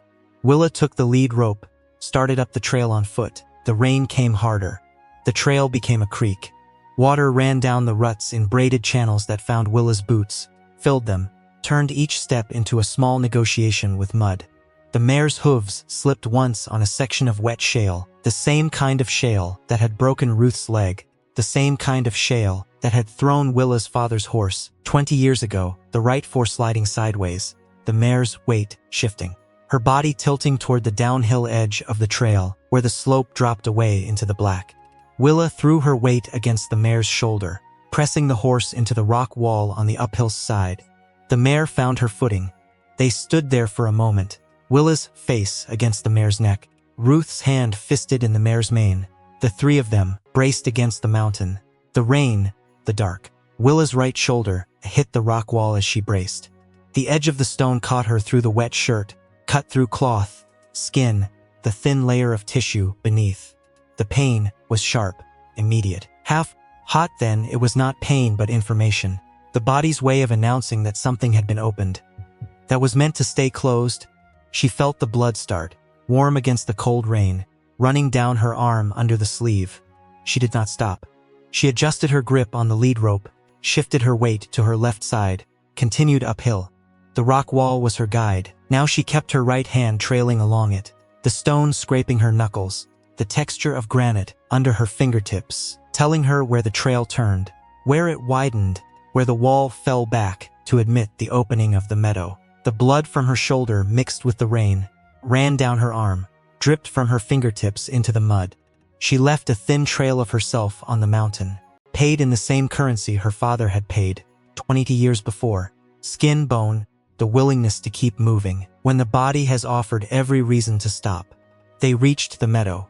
Willa led the mare through the opening of the ark, the same opening the wagons had kept clear for 20 years, the same threshold she had crossed 3 days ago alone. Declan Firth was standing at the edge of the third wagon, the boy behind him, in the wagon bed, under the felt hat. When he saw Ruth across the mare's withers, his face did something Willa had seen only once before the day her father died. The same collapse of the structures. A face builds to hold itself together. The same dissolution of the boundaries between control. Grief, the raw animal recognition of a thing almost lost. He wept once. A single sound, pushed out of his chest, the way a stone is pushed out of the earth, by frost slow, irresistible, carrying the weight of everything it had been buried under. Then he held his wife. He did not let go. Willa built the first fire the meadow had seen in 20 years, small, sheltered under the tailgate of the third wagon. The flames fed with dry deadfall she had stacked 3 days earlier, the wood she had gathered without knowing why, the preparation her hands had made, while her mind was occupied with ledgers, initials, the archaeology of her father's silence. She boiled water in the tin coffee pot from the driver's seat of the first wagon. She fed the boy warm water, with a strip of dried venison softened in it. She splinted Ruth's leg properly, 2 lengths of the hemp rope from her father's wagon, 2 sections of a broken bow, the splint bound with strips of canvas, cut from a patch she had sewn that afternoon, the stitches already holding, already proving their worth. She did not sleep. She sat by the fire through the night, feeding it 1 stick at a time, keeping it small enough that the smoke rose straight rather than billowing, rose through the gap between the tailgate, the propped canvas, and rose into the rain where it dissolved, invisible, carrying no signal, no announcement, only the warmth that kept a 7-year-old boy, a woman with a broken leg, a man who had walked past the end of himself, alive, through a night that would have killed them without it. Her shoulder bled through the first bandage. She tore another strip from the linen shirt in the second wagon, her father's shirt, the one with the mended cuffs. The even stitches pressed it against the wound, wrapped it, tied it. The linen was old, soft, smelled faintly of the cedar boughs that had sheltered it for 20 years. It stopped the bleeding, her father's shirt against her skin, closing what the mountain had opened. The storm broke before dawn. The rain stopped as though a hand had turned a valve. The clouds parted over the eastern rim, admitting a sky washed so clean by the storm that the stars in it looked new, looked like they had just been made, hung there still wet with whatever forge had struck them. The timber steamed. The mare stood at the picket, with her head low, her flanks quiet, the rain drying on her coat, in patches that darkened, lightened, darkened again as the wind moved over her. Declan Firth came to the fire at first light. He stood beside Willa, with the smoke rising between them, the meadow steaming around them, the 6 wagons dripping, the grass heavy with water. He told her his name. He told her he had brought his family up from the South Fork, looking for a shorter way to the valley, that the trail had looked passable from below, that the shale had given way under Ruth's horse a half-mile from the top. He spoke slowly, plainly, without ornament, the way a man speaks when the facts are sufficient, when embellishment would be an instant insult to the events they describe. Willa said only, "You found the meadow." They came down the trail together 3 days later. 3 days of Willa feeding the fire, boiling water, changing the splint, checking the lashings on the canvas, moving the mare's picket, teaching the boy whose name was Josiah, whose eyes under the felt hat had lost their glaze, replaced by the wary curiosity of a child who has been frightened, then fed, then sheltered, taught, then given a wooden horse to hold from a crate in the first wagon, teaching the boy to tell edible plants from poisonous ones by the shape of the leaf, the smell of the stem when broken, the color of the sap. On the third morning, Willa built a travois from wagon slats, cut to length with the hatchet, lashed together with canvas straps, the frame angled to ride behind the mare, at a height that kept the bed clear of rocks, roots, the obstacles the trail would present on the descent. She tested it with a sack of flour from the first wagon, the sack nearly empty, the flour long spoiled, but the weight sufficient to test the joints, the lashings, the angle of drag. The travois held. She loaded Ruth onto it, strapping her in with the care of someone securing cargo that cannot be replaced. Josiah rode on the mare in front of Willa, the felt hat over his eyes against the morning sun, his small hands gripping the mane, the wooden horse tucked inside his shirt. Declan walked beside the travois, one hand on the frame, steadying it over the rough places. Willa rode behind Josiah, her wounded shoulders stiff, her hand light on the reins, guiding the mare down the switchbacks with the patience the descent demanded. Slow, deliberate, had each step placed, each turn taken wide enough to keep the travois from catching on the rock walls that flanked the trail. They reached Sparrow Gap at mid-morning. The town came out into the street. The drover was there.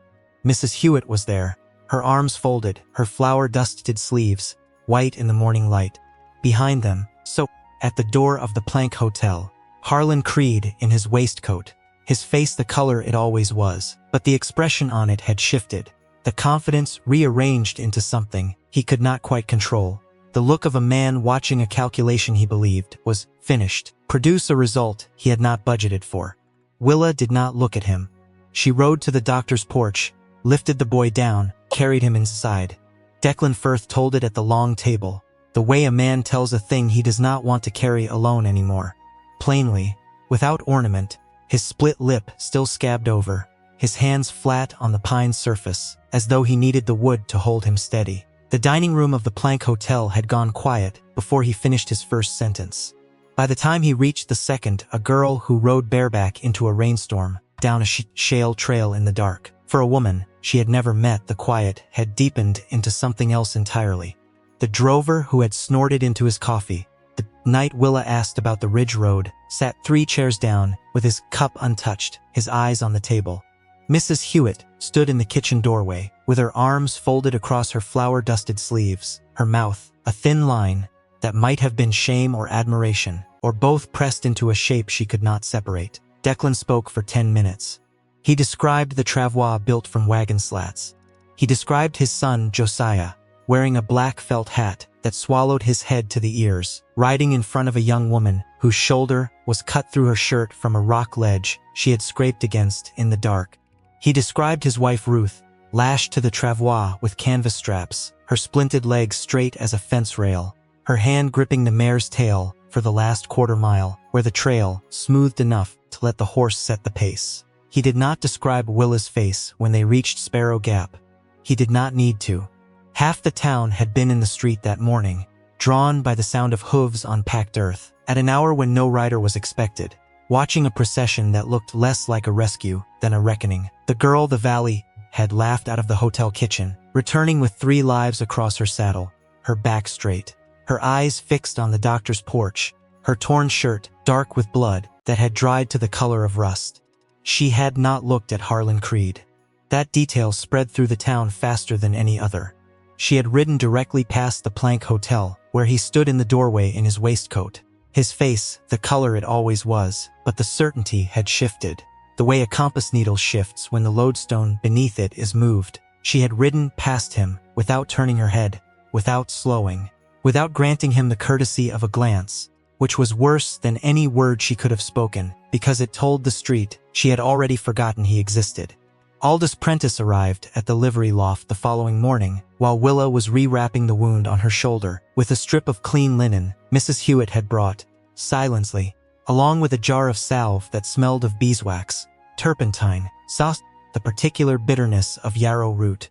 Prentice was a slight man, narrow at the shoulder, precise in his movements, with ink stains on his cuffs that never fully washed out, because the ink was the permanent kind used for territorial records, the kind that was meant to outlast the hands that wrote it. He carried the ledger, the leather-bound book from the dovetailed box open across both palms, the way a man carries a thing he considers more fragile than it looks. He had read the roster twice. 18 names entered, in Mrs. Corwin's careful sloping hand, ages beside each, families noted, the outrider listed last under his own line. He closed the book gently, pressing the covers together, with the care of someone shutting a door on a room he does not want disturbed. These names have been carried on the missing list for 20 years. His voice held the particular steadiness of a man whose profession is the recording of facts, not the feeling of them. The record you brought down closes it. He looked at Willa. The look lasted longer than was necessary for the delivery of administrative information. It carried the weight of a man who had spent his career filing claims, transfers, liens, tax assessments. The dry architecture of ownership then found himself holding a document that was none of those, but somehow encompassed all of them. Your father is on this page. Willa's hands were still on the linen strip. She had not finished wrapping the wound. The salve was warm on her skin, the yarrow bitter enough to taste in the back of her throat. She looked at Prentice with the steadiness her father had given her, the steadiness of people who have already absorbed the worst information available, who are past the point where confirmation can damage what has already been broken, rebuilt from the broken pieces into a shape that holds. I know. Prentice nodded once. He did not press her. He closed the ledger, held it out. Willa took it with both hands, feeling the leather warm from his grip. The brass corners of the dovetailed box sika softly against her knuckles. Prentice touched the brim of his hat, turned, walked down the livery ramp into the morning light, his narrow shoulders squared against whatever the day required of him next. The outsiders began to arrive within the week. A grown son of one of the wives came from 3 days east, a man in his 40s with his mother's jaw written into his face so clearly that Willa recognized the resemblance before he spoke. He stood in the livery yard with his hat in his hands, turning the brim in slow circles, unable to say what he had come to say, because the words for a thing like this, my mother walked into a mountain when I was 6 years old, carrying my baby sisters, leaving everything we owned in a wagon, never came home, do not exist in any form that fits casual introduction. Willa did not ask him to explain. She saddled the mare. She rode with him up the ridge road, guiding the horse around the places where the trail had washed out, where the shale broke loose under weight, where the switchbacks tightened enough that a man unfamiliar with the route would lose the track entirely. She brought him to the wagon that had been his family's, the fourth in the ark, the one whose tongue she had propped with saplings. Her second day in the meadow left him there with the canvases pulled back, the light falling on crates. His mother had packed when he was young enough that the packing itself was a memory made of sounds rather than images. The thump of flour sacks, the clink of tin plates, his mother's voice counting aloud as she stacked. She walked the mare to the far edge of the meadow, while he stood in the wagon bed alone. She did not watch. Some things require the absence of witnesses to be fully felt. A granddaughter of one of the men rode up from the plains the following week, then a nephew from the Bitterroot, then a woman of 40, thin-faced, steady-eyed, who had traveled from a homestead near the Yellowstone. 4 days on horseback carrying in a letter she had received from a cousin, who had heard from a clerk in Helena, who had heard from Prentice. She arrived at the livery yard, without luggage, without provisions, without anything, except the letter folded inside her coat. She stood in front of Willa, with her hands at her sides, not speaking, not needing to speak, because her face said what her mouth could not. She had been the infant of 4 months on the roster. She had been carried out of the meadow in her mother's arms. She had lived her entire life as the daughter of a woman who never spoke of the mountain, who never explained the silences that descended on her like weather, who died 10 years ago without telling her daughter why certain sounds, canvas flapping, wagon wheels on stone, a child's cough in the night, could stop her mid-sentence, mid-step, mid-breath, pull her backward into a place her eyes could see, but her mouth could not describe. Willa brought her up the ridge road. She brought her to the first wagon, the one with the flour barrel, the cast iron pot, the folded quilt. She reached into the wagon bed, lifted out the child's wooden horse, the one carved from a single piece of pine with the mended leg, the burnt eye, the 3-grooved mane. She held it out. The woman took it. She held it against her chest, the way a person holds a living thing, both hands pressure gentle, body curling inward, as though to shelter what she held from wind that was not blowing. She cried without sound. The crying was the kind that does not move through the throat but through the ribs, a shaking so deep it seemed tectonic, the shift of something buried so far beneath the surface that its movement could only be felt not heard. Willa stood beside her with her hands at her sides. She did not touch the woman. She did not speak. She stood the way the Wagons had stood for 20 years present, that steady, holding the space open for whatever needed to pass through it. 11 trips up the ridge road before the summer ended. 14 people walked the meadow who had waited 20 years to walk it, some without knowing they were waiting, some without knowing the meadow existed, all of them arriving at the same basin with the same expression, recognition of a place they had never been but had always, somewhere beneath the surface of their living, known was there. Willa guided each one.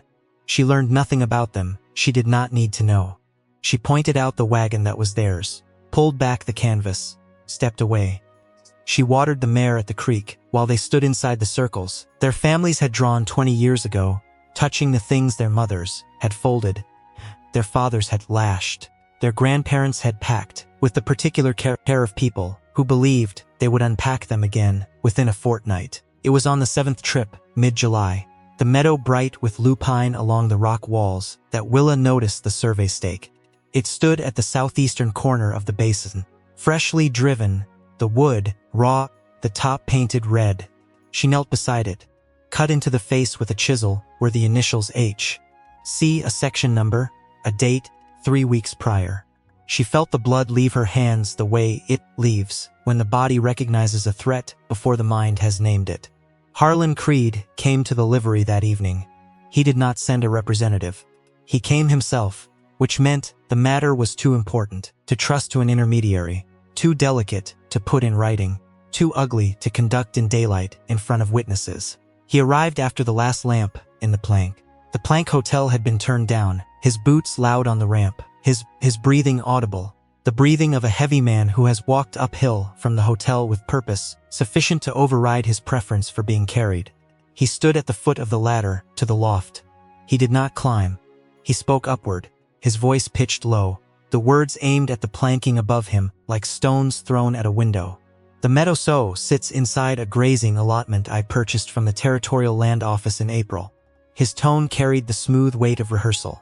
Every wagon in that basin, every item inside them, is salvage under territorial statute.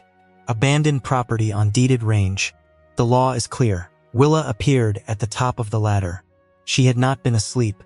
She had been sitting on the quilt, with the dovetailed box open on her knees, reading Mrs. Corwin's letters by the light of a candle stub. The letters she had carried down from the meadow weeks ago. The letters she had not yet opened until tonight. The letters whose contents she was still absorbing when Creed's boots announced him on the ramp. The wagons belonged to the families who packed them. Her voice came down the ladder without heat, without volume, carrying only the density of a statement that does not require agreement to be true. Creed's smile was audible in his reply. Families who abandoned them. 20 years is a long time to leave your dishes out. They didn't abandon them. They set them down. There's a difference. Creed did not answer that. He shifted his weight. The ramp boards groaned beneath him.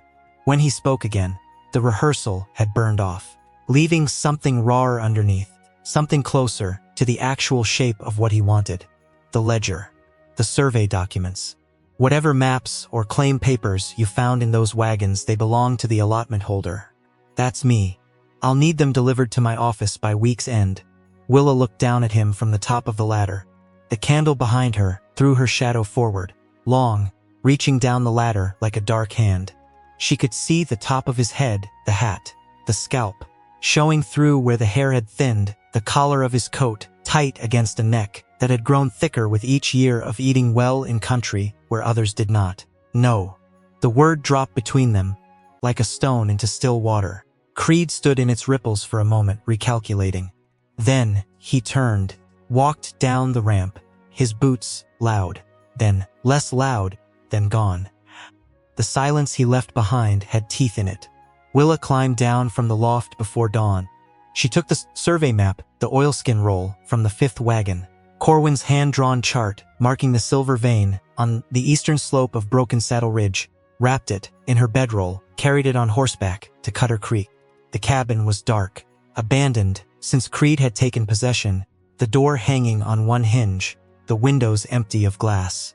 She hid the map inside the cold stove, behind the firebox plate. in a space her father had used to store his tobacco pouch away from the damp. She rode back to Sparrow Gap in the early light, feeling the relief of a thing secured, a document placed beyond reach. The relief lasted 2 days. On the third morning, she rode to Cutter Creek to check the map. The cabin door stood open. The stove's firebox plate had been pried loose, the screws lying in the ash, the space behind it empty. Boot prints in the dust, 2 sets, heavy, fresh. Beside the stove, a scrap of paper torn from a receipt book, the kind Creed's store used for credit purchases. The scrap was blank. It did not need to be written on. Its presence was the message. I know where you hide things. I know who you are. I know every corner of the ground you think is yours. Willa stood in the cabin, with the empty stove open before her. Feeling the full weight of the error settle onto her shoulders like a yoke, she had underestimated him. She had assumed Creed was a man who operated through documents, through clerks, through the polite violence of territorial statute. She had not calculated that he would send men in the night, that he would violate his own property, because the cabin was technically his to take what he wanted without filing a single paper. She had been clever. Clever was not enough. She had hidden the most valuable document she possessed, in the most obvious place she could have chosen, the place any tracker worth his salt would check first. The home she had been forced to leave. The mistake was hers. Entirely, cleanly, stupidly hers.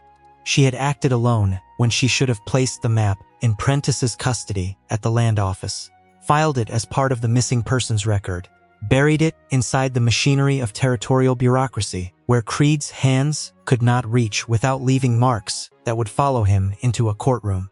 Instead, she had trusted a cold stove in an empty cabin. The cost was the map.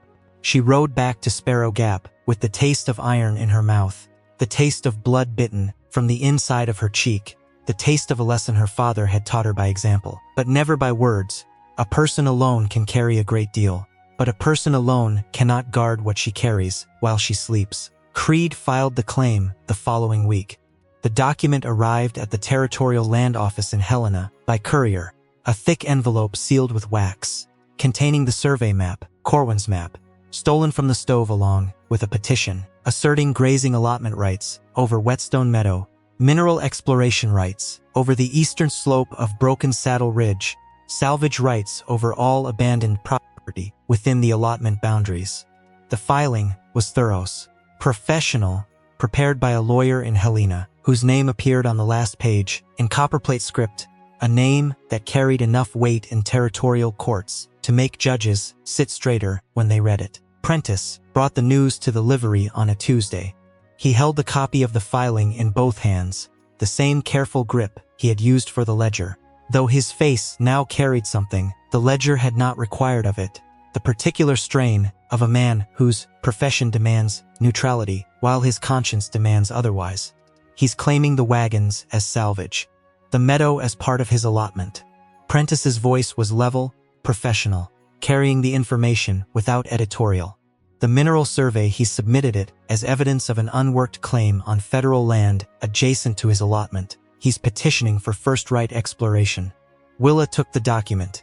She read it standing in the livery yard with the morning sun throwing her shadow across the packed earth, her shadow intersecting Prentice's shadow. At a point near their feet, 2 dark shapes converging over a piece of paper that could take the Meadow, the Wagons, the silver vein.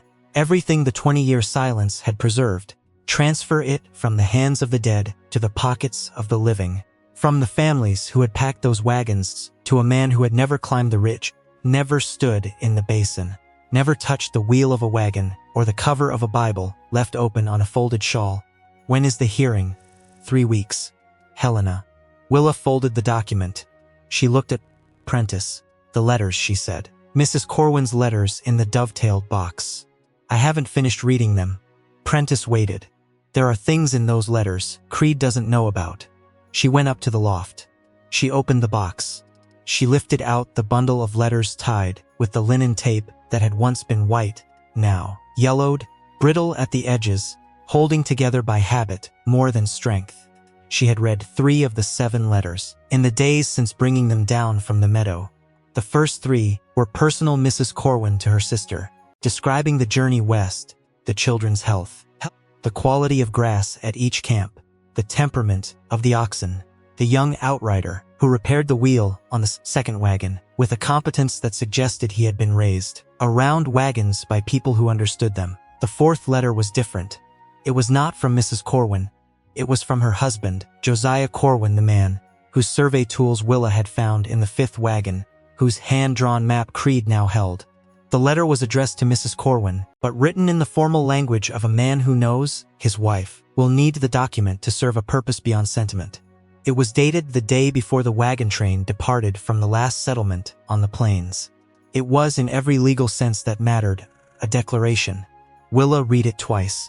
Then she read it a third time slowly, with her finger tracing each line, because the handwriting was cramped, the ink faded, the paper brittle enough that the creases had begun to separate into slits that threatened to divide the page into pieces. The letter stated that Josiah Corwin, licensed surveyor, had filed a mineral discovery claim with the Federal Land Office in Helena on the 12th of March, 1864, 6 weeks before the wagon train departed. The claim covered a silver-bearing vein on the eastern slope of what Corwin called Whetstone Ridge, located by survey in the autumn of 1863 during a previous prospecting expedition. The claim had been registered under the Federal Mining Act, paid in full, assigned a claim number that Corwin recorded in the letter with the precision of a man who understands that numbers outlast memory.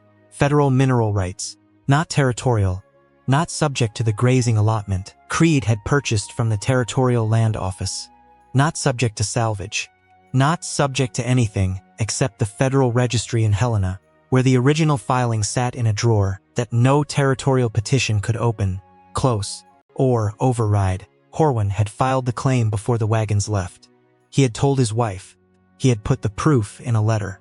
The letter had traveled in the dovetailed box, under the oilcloth, beside the ledger, for 20 years, waiting like everything else in the meadow, for someone to come back up, open the box, read what was inside. Willa set the letter on the quilt. She sat with her hands in her lap, feeling the shape of the thing complete itself. Inside her the way a key completes itself when it slides into the lock it was cut for. Creed had the map. Creed had the territorial filing. Creed had a lawyer in Helena with copperplate handwriting. But Creed did not have this letter. Creed did not know the claim had been filed federally 6 weeks before the wagons rolled by a man who understood that the ground beneath his feet belonged to the government in Washington before it belonged to any territory, any allotment, any speculator who had never set foot above the tree line. The hearing was held in the Territorial Land Office in Helena on a Thursday in late August, in a room that smelled of paper, ink, wood polish, the accumulated authority of 10,000 documents filed by 10,000 hands over 20 years of territorial administration. The room had one window.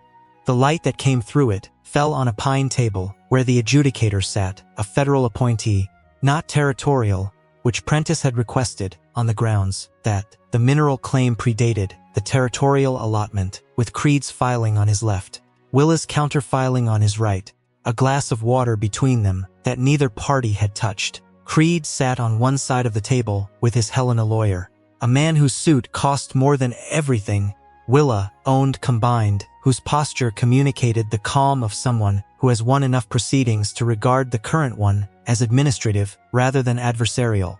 Creed himself wore a new waistcoat, dark blue, the buttons polished, his face carrying the expression of a man who believes the outcome has been decided by the weight of his paperwork before the hearing begins. Willa sat on the other side alone. She had ridden to Helena on the mare in 3 days, sleeping on the ground, eating what she carried. She wore the coat that was 2 sizes too large, the same coat she had worn the night Phoebe Sill found her outside the livery, the same coat she had worn up the ridge road, down the shale trail in the rain, through every mile of the distance between the girl Sparrow Gap had laughed at, the woman who sat in a federal hearing room, with a dead man's letter folded inside her shirt. Prentice sat behind her. He had come as a witness for the record, not as an advocate. His position as territorial clerk required neutrality, but his presence in the room, on Willa's side of the table, said what his professional obligations would not let him speak aloud. Then the door opened. The room shifted. Phoebe Sill walked in. She had never, in any living memory, been seen outside the boundaries of Sparrow Gap. She had never entered a public building. She had never spoken to anyone. In a voice above the murmur she used on dark streets, in alleys, at the edges of things. Yet she walked into the hearing room, in Helena, with the unhurried certainty of a woman who has been waiting for this room, this table, this particular Thursday, for longer than anyone present had been alive. She wore the ash-colored shawl. Her face was the same map of creases, carved rather than aged. Her eyes were pale as creek stones seen through winter water, catching the light from the single window. She stopped beside Willa's chair, did not sit, did not speak. She stood the way she had stood, outside the livery, present, waiting, the words inside her ready, but not yet released. The adjudicator looked at her. Prentice looked at her. Creed's lawyer looked at her with the expression of a man whose filing did not account for this variable. Willa looked up at her. She had not known Phoebe would come. She had not asked. Phoebe spoke to the adjudicator. Her voice filled the room the way water fills a vessel completely, without splash, without wasted motion. She gave her full name, Phoebe Tabitha Sill, born Phoebe Tabitha Eddings. She gave her sister's married name, Mrs. Josiah Corwin, born Martha Louise Eddings.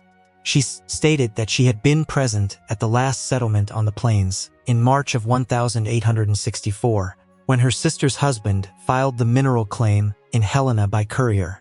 She stated that she had chosen not to travel with the wagon train because she was recovering from a broken hip, sustained in a fall that winter. She stated that her sister had written to her, from each camp along the route, letters that Phoebe had kept, letters that described the journey, the meadow, the discovery of the spring, the onset of illness, the decision to walk out.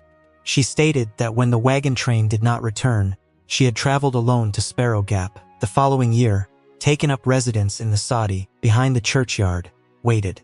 She had waited because she believed the meadow would hold what had been left in it. She had waited because she believed someone would eventually go up.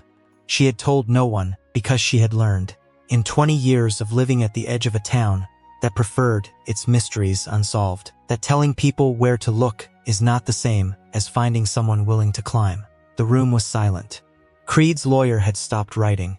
Creed himself had gone still in his chair, the polished buttons of his waistcoat catching the window light, his face undergoing a slow rearrangement that started at the mouth, the smile receding, then moved upward through the cheeks, the eyes, the forehead, so, until what remained was not anger or defeat, but the blank bewilderment of a man who has built a structure he believed was sound, then watched a woman he dismissed as a hermit pull the foundation out from under it, with nothing but her voice, her memory, the name of a sister who packed a dovetailed box with letters 20 years ago.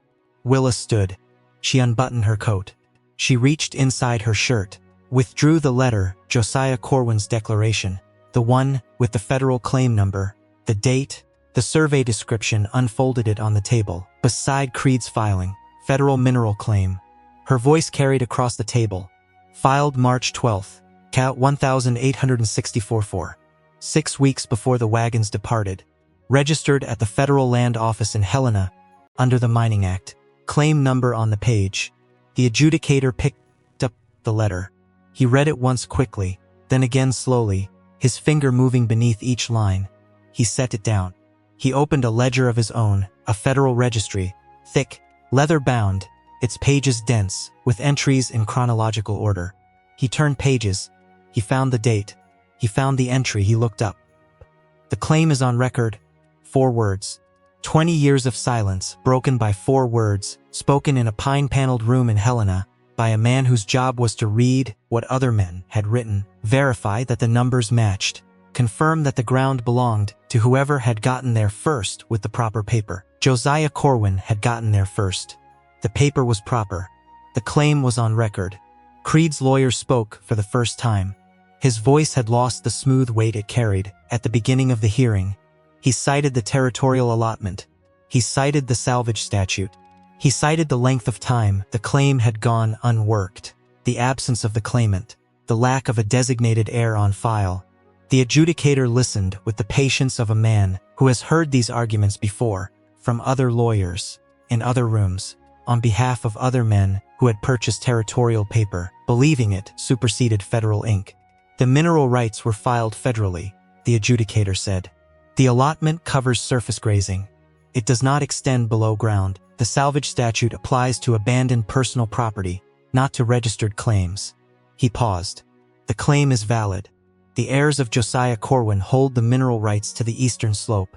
Creed stood. His chair scraped the floor. The sound was loud in the room, louder than it should have been. The sound of furniture protesting treatment it was not built to endure. He looked at Willa. He looked at Phoebe. He looked at the letter on the table, a single page, creased, faded, written by a dead man to a dead woman, carried inside a box, inside a wagon, inside a meadow for 20 years, then carried down a mountain, inside the shirt of a girl he had evicted from a creek-bottom cabin with a smile.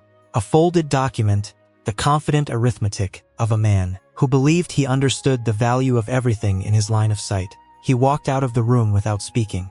His lawyer gathered the filing, placed it in a leather case, followed. The door closed behind them. The room released the breath it had been holding. Prentice exhaled. The adjudicator made a note in his ledger. Phoebe Sill stood beside Willa's chair, with her hands folded inside the ash-colored shawl, her eyes fixed on the door through which Creed had gone, her expression carrying nothing that could be read as triumph, because triumph was not what she had come for. She had come for the record.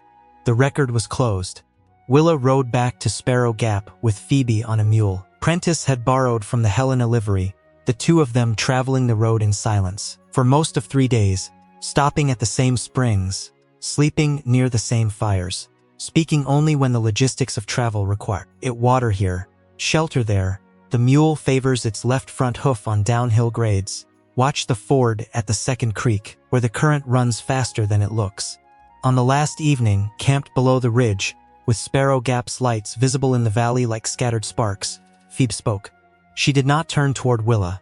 She spoke to the fire, or to the dark beyond the fire, or to the 20 years that lay between the day her sister's wagon rolled north, the day a young woman brought down what the Meadow had kept. I wrote to her every month for 2 years after they left.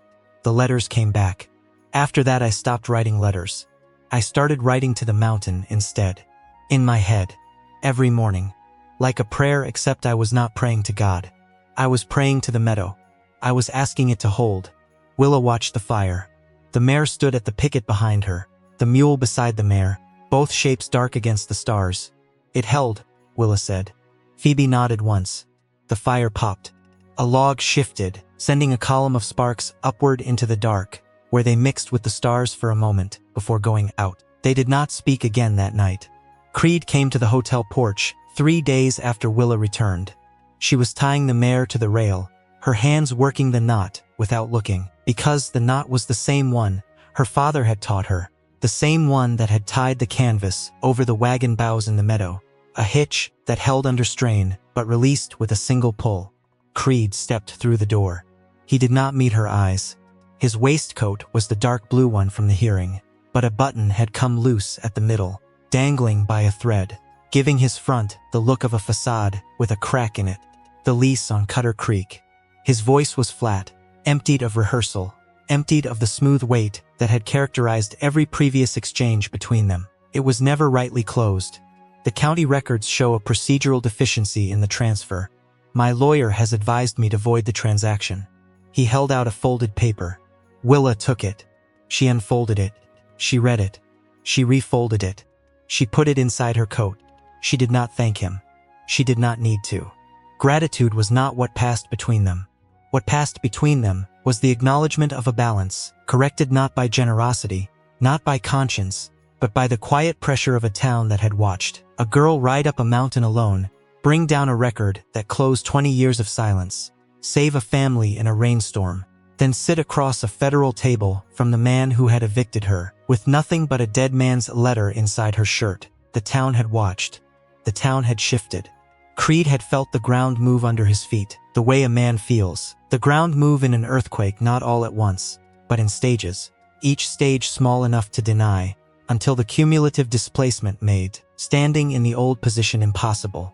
He touched the brim of his hat. He stepped back inside. The porch was quiet.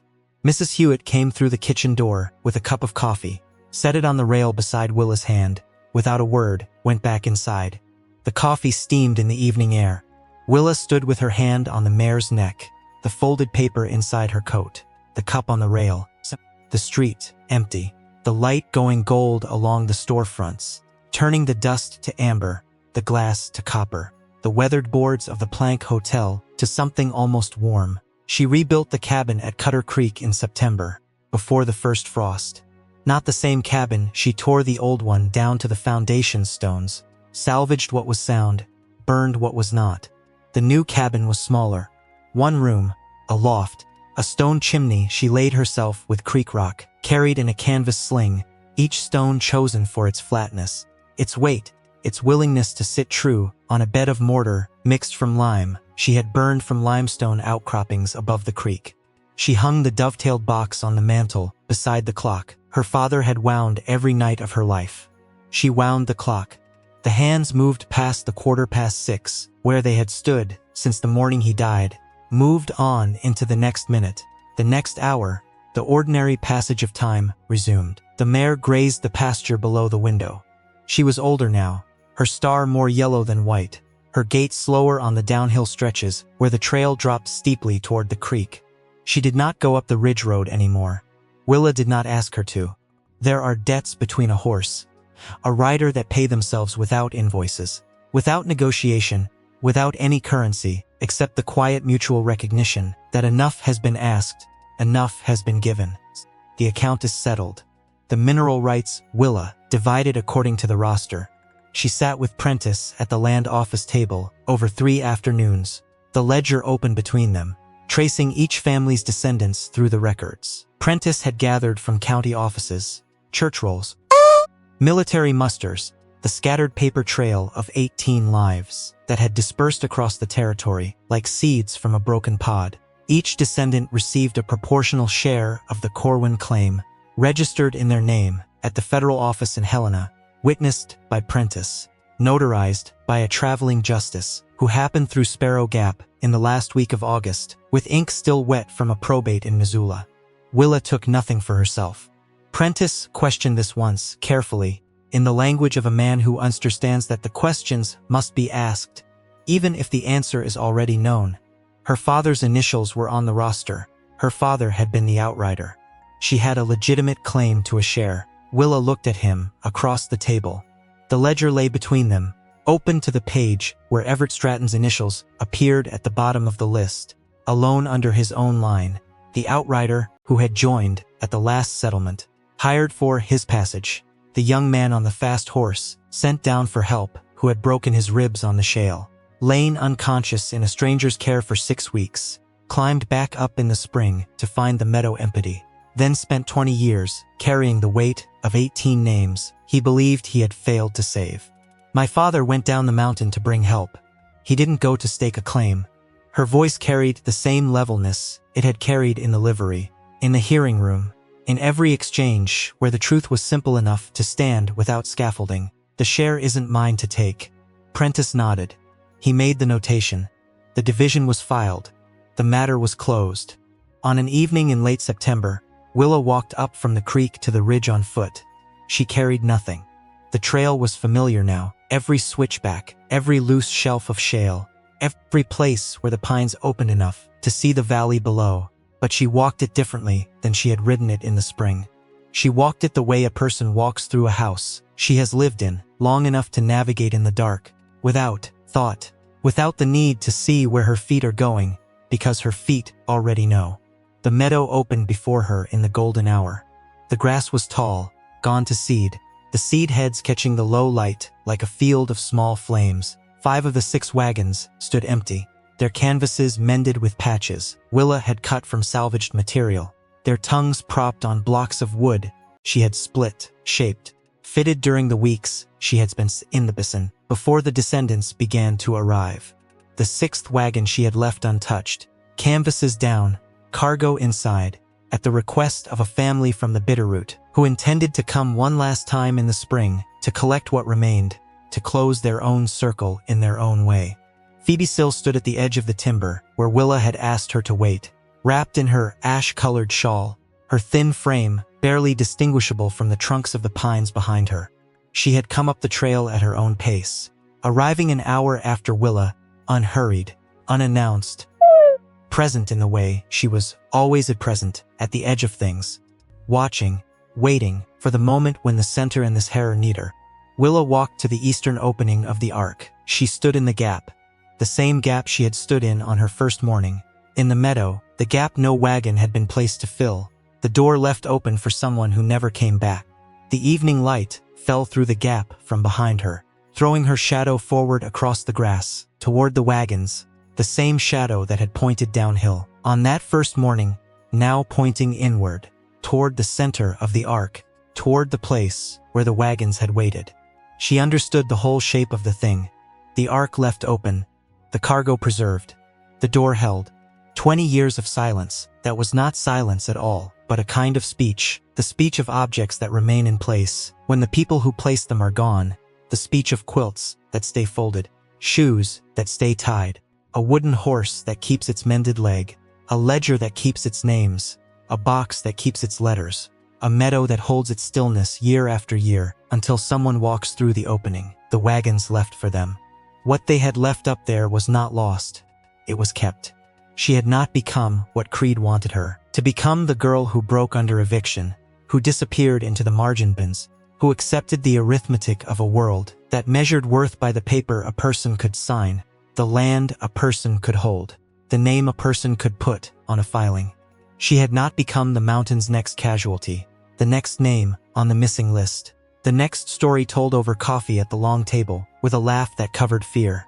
She had become something none of them had predicted. She had become the one who came back up. Phoebe stepped out of the timber. She crossed the grass to where Willa stood, her footsteps soundless on the dry seed heads, her shawl pulled tight against the evening chill that was already settling into the basin as the sun dropped toward the western rim. She stood beside Willa in the opening of the arc. Two women of different ages, different histories, different years of waiting, standing in the same door. After a while, Phoebe spoke. Her voice carried the dry, unhurried weight it always carried, the voice of a woman who had spent 20 years talking to a mountain in her head every morning, asking it to hold, then walked into a federal hearing room to testify that it had. What have you made of it, girl? Willa watched the light. It ran gold along the grass, pooled in the ruts where wagon wheels had pressed the earth 20 years ago, touched the iron tires of the far wagon, with a thin line of fire that faded as the sun dropped another degree toward the ridge. The basin carried its stillness, the way a jar carries silence, sealed, complete, undisturbed, the patience of a place that has learned to wait without being taught. She thought of the clock on the mantel, running again. She thought of the mare in the pasture below the cabin window, grazing in the last light. She thought of her father winding the clock each night. For 20 years, the small mechanical ritual of a man keeping time in a life whose central event he could not speak of, the ride down the mountain, the fall on the shale, the return to an empty meadow, the silence that followed him into every room he entered for the rest of his days. She thought of Mrs. Corwin's handwriting, growing shaky in the last entry of the ledger, the words of a woman recording what she hoped would be a temporary farewell, not knowing she was writing the last page of a chapter that would not close for 20 years. She thought of the woman from the Yellowstone, holding the wooden horse against her chest, the shaking that came from somewhere below her ribs, tectonic, voiceless, the shift of something buried so far beneath the surface of a life that its movement could only be felt, never heard. She thought of all the things that had been kept, not by walls, not by locks, not by any force stronger than the stubbornness of objects that remain where they are placed, the fidelity of a meadow that does not know it is waiting but waits anyway, the ordinary persistence of a world that goes on being the world, while the people in it come, go, forget, remember, lose, find, carry down what needs carrying. Not a claim, Willa said. The words came out quiet, unhurried, shaped by the same patience the meadow had taught her. A promise kept. Phoebe did not answer. She did not need to.